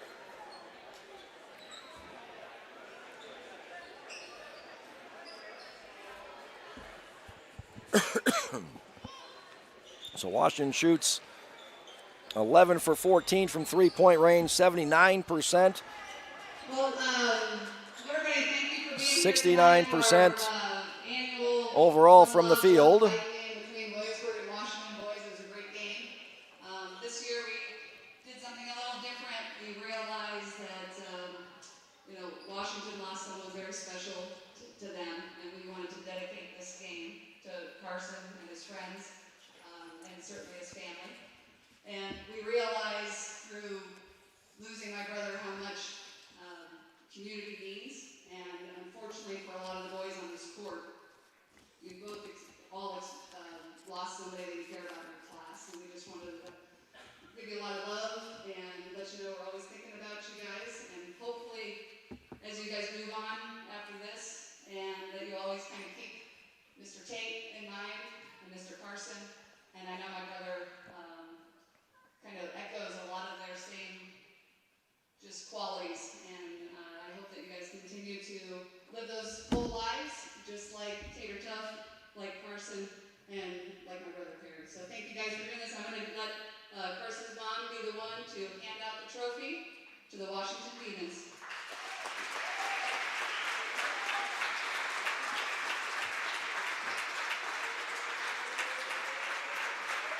Coach Stacy said the annual Perry Rich Memorial basketball game between the Raiders and the Demons.